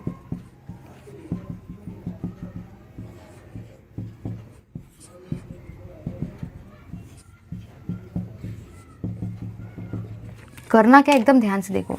आप लोग क्या करने वाले हो, एकदम ध्यान से देखना। सपोज मैंने लिया Na+2 3, अब 3Na2+ जो है ना, वो 2Na3+ के इक्वल है। आधे लोग सोचेंगे ये कैसा लॉजिक है, देखो इधर 2 3 भी 6 होता है, और 3 2 भी 6 होता है, मतलब यहाँ पे जो पार्ट है, वो चार्ज तो सेम ही रहेगा। देखो ना, ये 3 है और ये 2 है, 3 2 6, ये 2 है, ये 3 है, ये भी 6 ही हुआ, मतलब ये इसके इक्विवेलेंट है। अब हम लोग क्या करेंगे, हम लोग 3Na2+ को 2Na3+ से रिप्लेस कर देंगे। 3Na2+ को हटाएंगे, एक पहला Na2+, एक सेकेंड Na2+ और एक थर्ड Na2+। ये 3Na2+ के जगह पे अपन किसको रखने वाले, 2Na3+ को। ये हुआ आपका 1Na3+, ये हुआ आपका 1Na3+। आप लोगों ने कुछ ऑब्जर्व किया? यस, मैंने ऑब्जर्व किया। मैंने यहाँ पे ये ऑब्जर्व किया कि मैंने 3Na2+ को 2Na3+ से रिप्लेस कर दिया। 3 थे, 3 को 2Na3+ से किया। आधे लोग सोचेंगे 2 ही क्यों आए, 3 क्यों नहीं आए, तो देखो ना, ये 3 2 6 है, ये भी तो 6 ही हो रहा है, मतलब चार्ज अपना बैलेंस है, चार्ज का कोई टेंशन नहीं है, दोनों तरफ 6 ही आ रहे हैं। बट यहाँ पे आप लोगों ने कुछ ऑब्जर्व किया, वो ये है कि खाली जगह आ गई है, एक डेफिशिएंसी आ गई है। किसकी डेफिशिएंसी आई? मेटल की डेफिशिएंसी आई, इसीलिए डिफेक्ट का नाम भी क्या रहेगा, मेटल डेफिशिएंसी डिफेक्ट। समझा या नहीं? बस इतना याद रखना है, 3Na2+ की जगह पे 2Na3+ आए, चार्ज तो बैलेंस हो गया, 3 2 6, 3 2 6 हो गया, बट एक तो वैकेंसी रह गई ना मेटल की, इसीलिए नाम क्या है, मेटल डेफिशिएंसी डिफेक्ट। एक्सप्लेन करवा दिया है, नोट्स में दे दिए, तो आप वहाँ से देख सकते हो। चलिए अब अपन देखेंगे नेक्स्ट क्वेश्चन को। क्वेश्चन नंबर 6 से explain with example diamagnetic, paramagnetic, ferromagnetic substance. आप सबको पता है कि मैग्नेटिक बिहेवियर जो होता है वो कोविड के रिड्यूस पोर्शन में डिलीट हो चुका है। आप सब लोग मुझे हमेशा क्वेश्चंस कमेंट्स में बोलते थे कि जो भी डिलीटेड वाला पोर्शन है उसको मत लो, आई नो, लेकिन ये वाला पोर्शन में मैं आपको बोली सी सुन रही हूँ। तो अब जो डायमैग्नेटिक, पैरामैग्नेटिक, फेरोमैग्नेटिक वाला सब्सटेंस का पार्ट है ये क्वेश्चन आपका डिलीटेड है।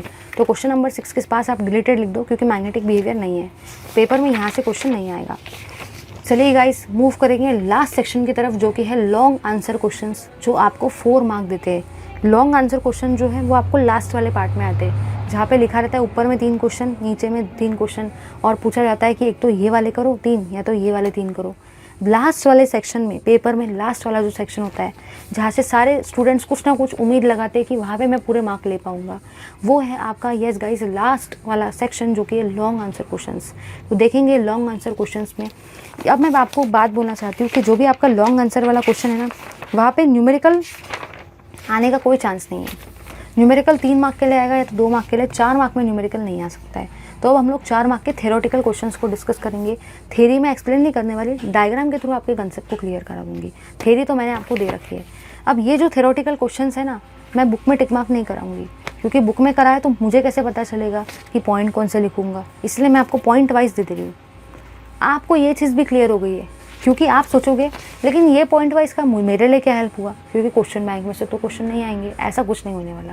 क्योंकि ये क्वेश्चन बैंक में जितने भी क्वेश्चन है उससे पूरा चैप्टर ही कवर हो जा रहा है, मतलब बाहर का और कुछ बचता ही नहीं आने के लिए। सीरियसली बता रही हूँ, ज़्यादा कुछ हो सकता है तो बस न्यूमेरिकल का वैल्यू चेंज होगा और कुछ नहीं होने वाला। थ्योरी तो एज इट इज़ रहेगी यार, थ्योरी थोड़ी चेंज होती है। चलो देखते हैं लॉन्ग आंसर क्वेश्चंस को। लॉन्ग आंसर क्वेश्चंस,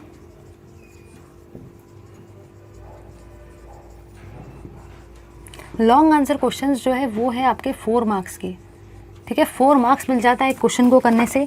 हम लोग देखेंगे फर्स्ट वाले क्वेश्चन को। फर्स्ट वाला क्वेश्चन बोल रहा है आपको, what are stoichiometric point defects और explain with diagram the formation of F centres. वो आपको बोल रहा है एफ सेंटर्स को एक्सप्लेन करवाओ, ठीक है। देखना ज़रा ध्यान से क्या होता है।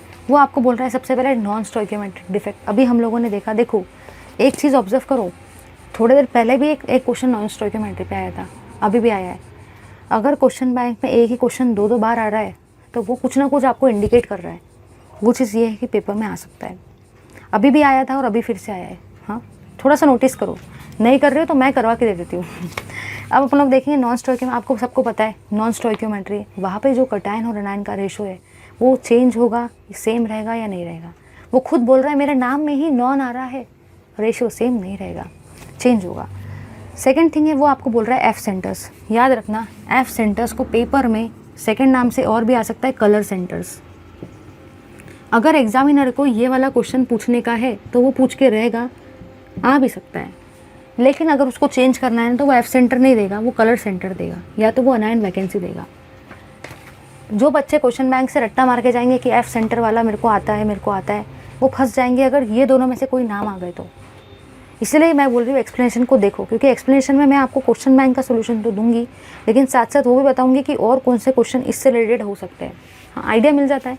ये भी आ गया तो भी एक्सप्लेनेशन यही देना है, और ये भी आ गया तो एक्सप्लेनेशन यही देना है, समझा या नहीं। चलो अब अपन समझते हैं इस चीज़ को कि ये चीज़ हम लोग को बोलती क्या है, ठीक है। चलो देखेंगे, अगर सपोज़ मैं ले लूँ NaCl को, ध्यान देना NaCl को डिस्कस कर रहे हैं। NaCl में आपकी 2 चीज़ें होती है, एक होता है Na+ और एक होता है Cl-। क्या होगा देखो, इधर होगा बस ये यहाँ पे, ये जब आपने NaCl को लिया है, ठीक है, सपोज़ आपने यहाँ पे NaCl को लिया है, प्लस वाले हैं आपके Na+ और माइनस वाले हैं आपके Cl-।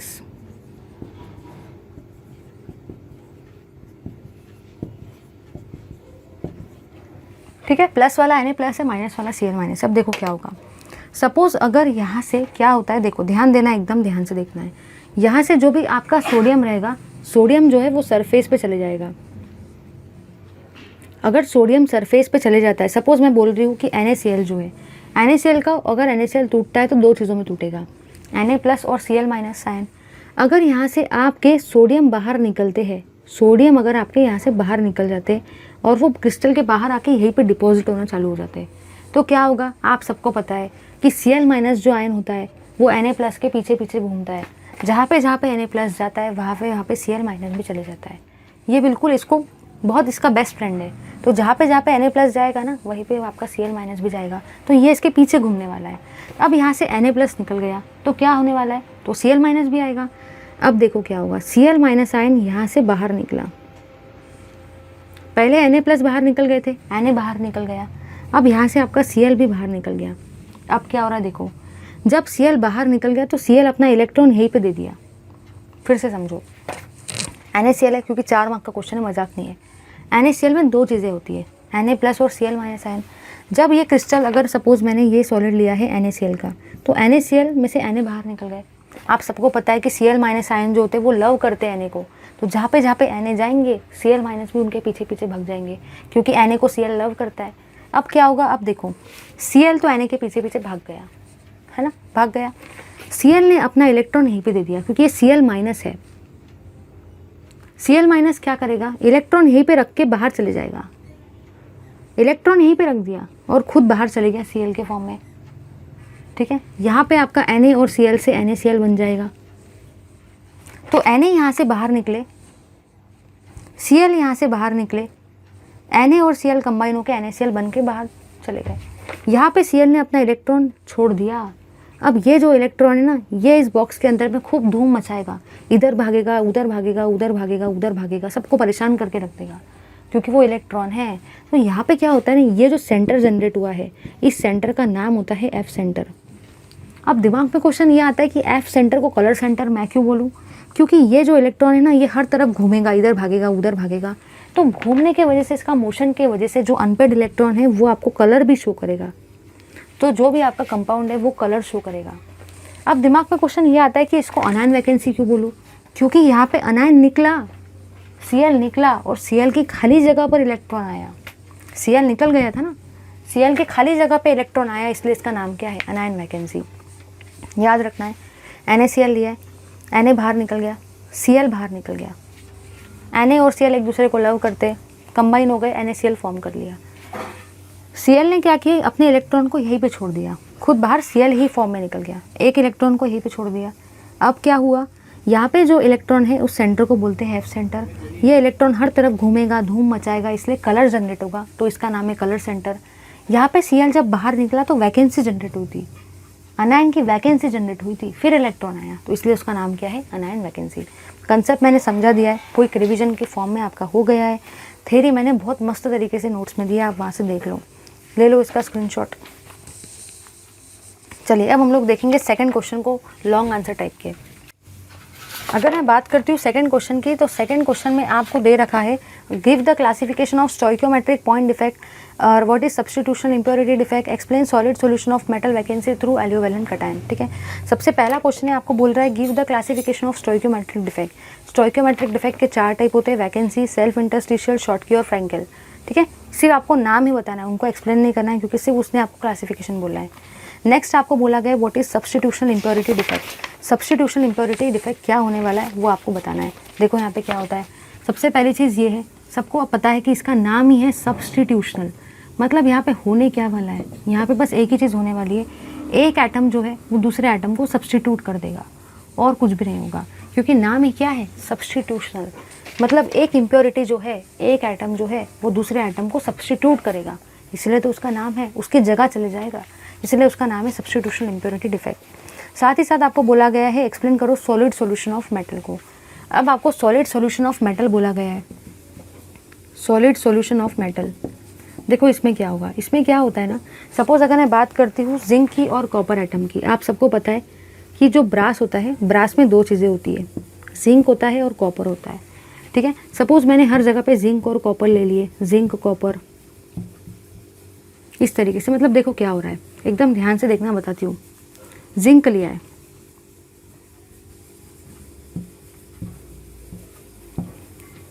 सपोज इससे मुझे ब्रास बनाने का है, मेरे पास कॉपर का मेटल है, अब मुझे कॉपर से ब्रास बनाने का है, मतलब मुझे इसमें जिंक का डालना पड़ेगा तभी जाके ब्रास बनेगा।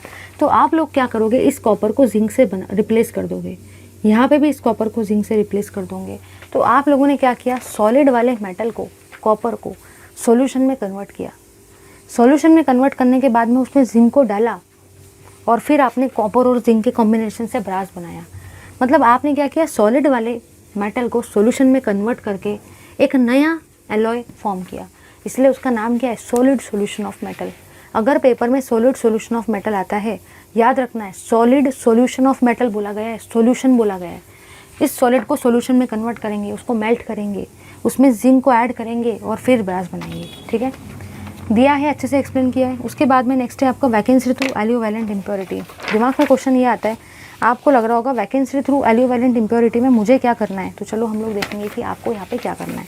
देखेंगे नेक्स्ट पार्ट है वैकेंसी थ्रू एलियोवैलेंट इम्प्योरिटी।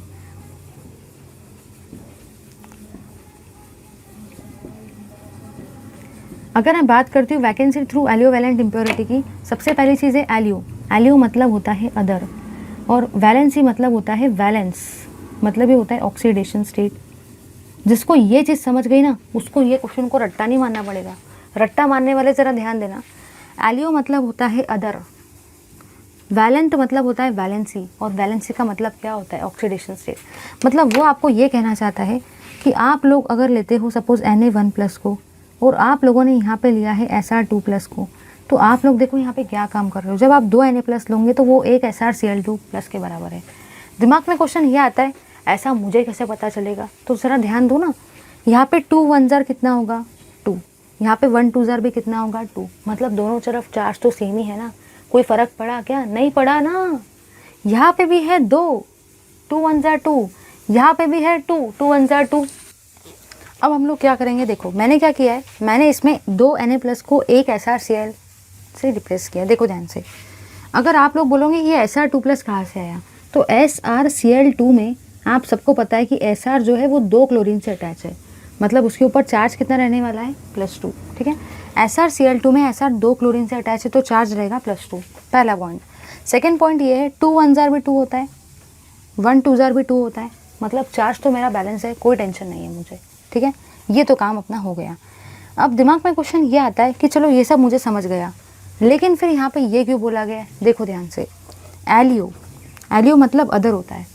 आपके दिमाग में क्वेश्चन यहाँ पे ये आएगा कि जैसे अभी थोड़ी देर पहले निकल के केस में किया था, Na2+ को Na3+ से रिप्लेस किया था, तो वैसा यहाँ पे नहीं हो सकता है क्या।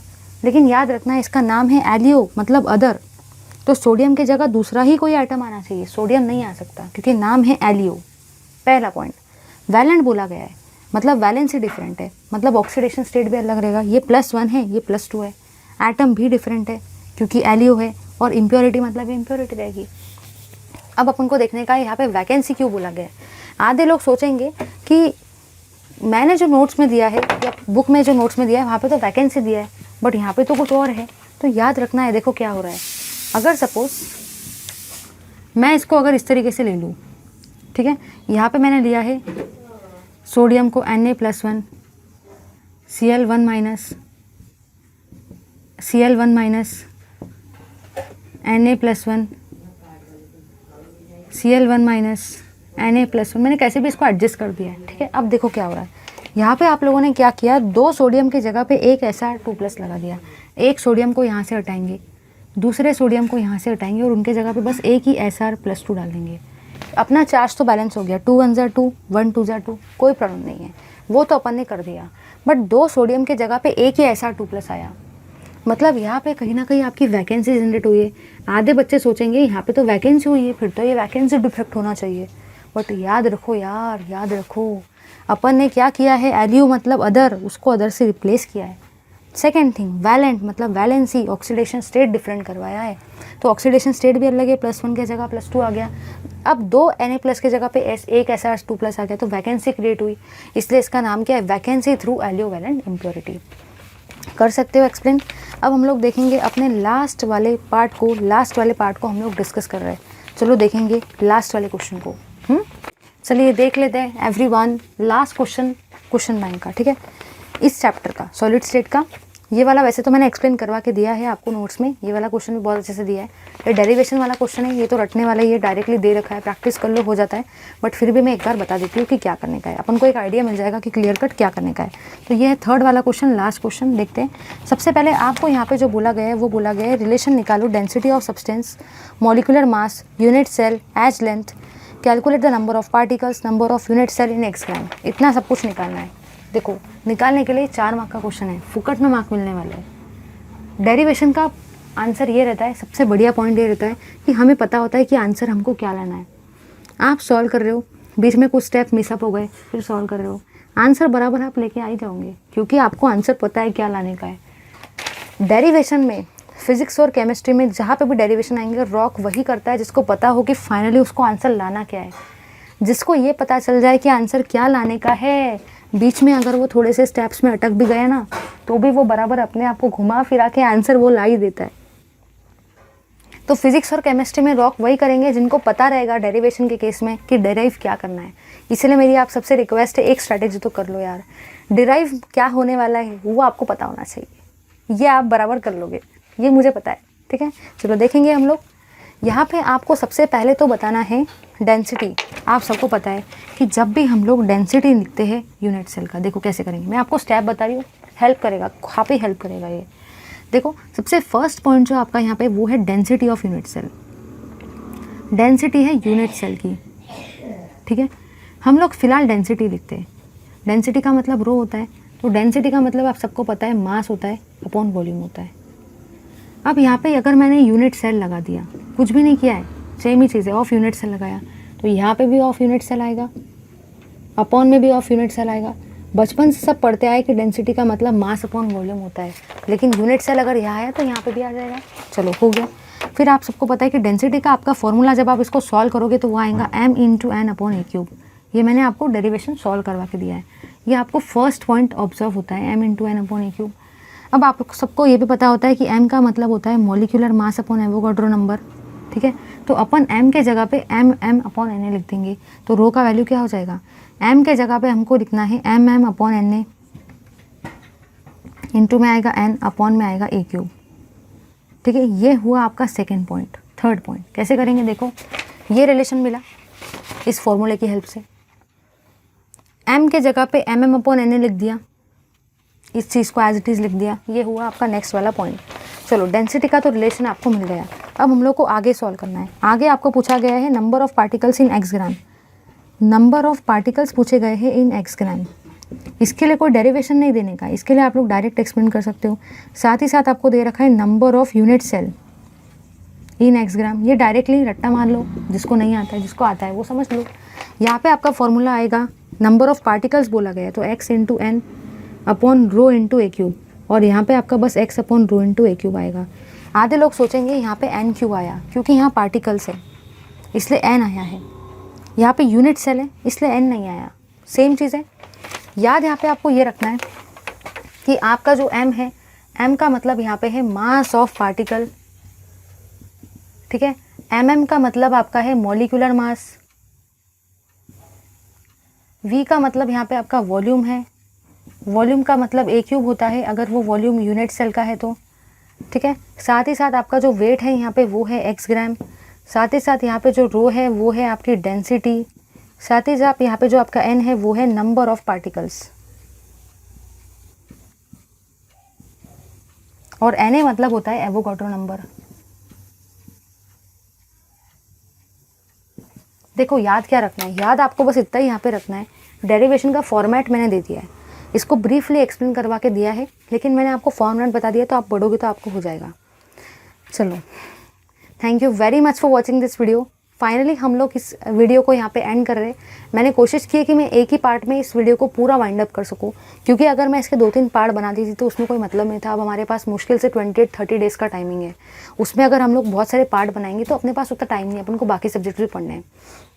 केमिस्ट्री का पार्ट तो मैं आपका सेव कर दे रही हूँ टाइम का, तो आप बाकी सब्जेक्ट्स को उतना टाइम दो, जैसे कि फिजिक्स को दो, मैथ्स को दो, तो आपको वहाँ पे प्रैक्टिस करो, बायोलॉजी को दो, ठीक है। केमिस्ट्री तो मैं आपका सारा कवर करा दूँगी, आई प्रॉमिस यू। मेरी आप सबसे रिक्वेस्ट है कि प्लीज़ कमेंट करो, कमेंट करके बताओ हाउ इज़ द वीडियो, क्योंकि आपके जो कमेंट्स रहेंगे ये मुझे काफ़ी ज़्यादा मोटिवेट करेंगे नेक्स्ट चैप्टर के क्वेश्चन बैंक बनाने के लिए। याद रखना है नेक्स्ट चैप्टर के जो भी क्वेश्चन बैंक्स रहेंगे अपकमिंग लेक्चर्स में, वहाँ पे भी मैं आपको बता दूंगी कि कौन सा डिलीटेड वाला क्वेश्चन है, उससे अपना टाइम सेव हो जाएगा। तो अपन को वो ढूंढना पड़ेगा कि क्वेश्चन बैंक में कौन सा क्वेश्चन डिलीटेड है, क्योंकि ऑलरेडी ये क्वेश्चन बैंक आपको काफ़ी लेट मिला है, पहले मिलना चाहिए था बट लेट मिला है, तो अब अपन लोगों को उसके अकॉर्डिंगली चलना है। एक एक पार्ट में कवर करने की कोशिश करेंगे।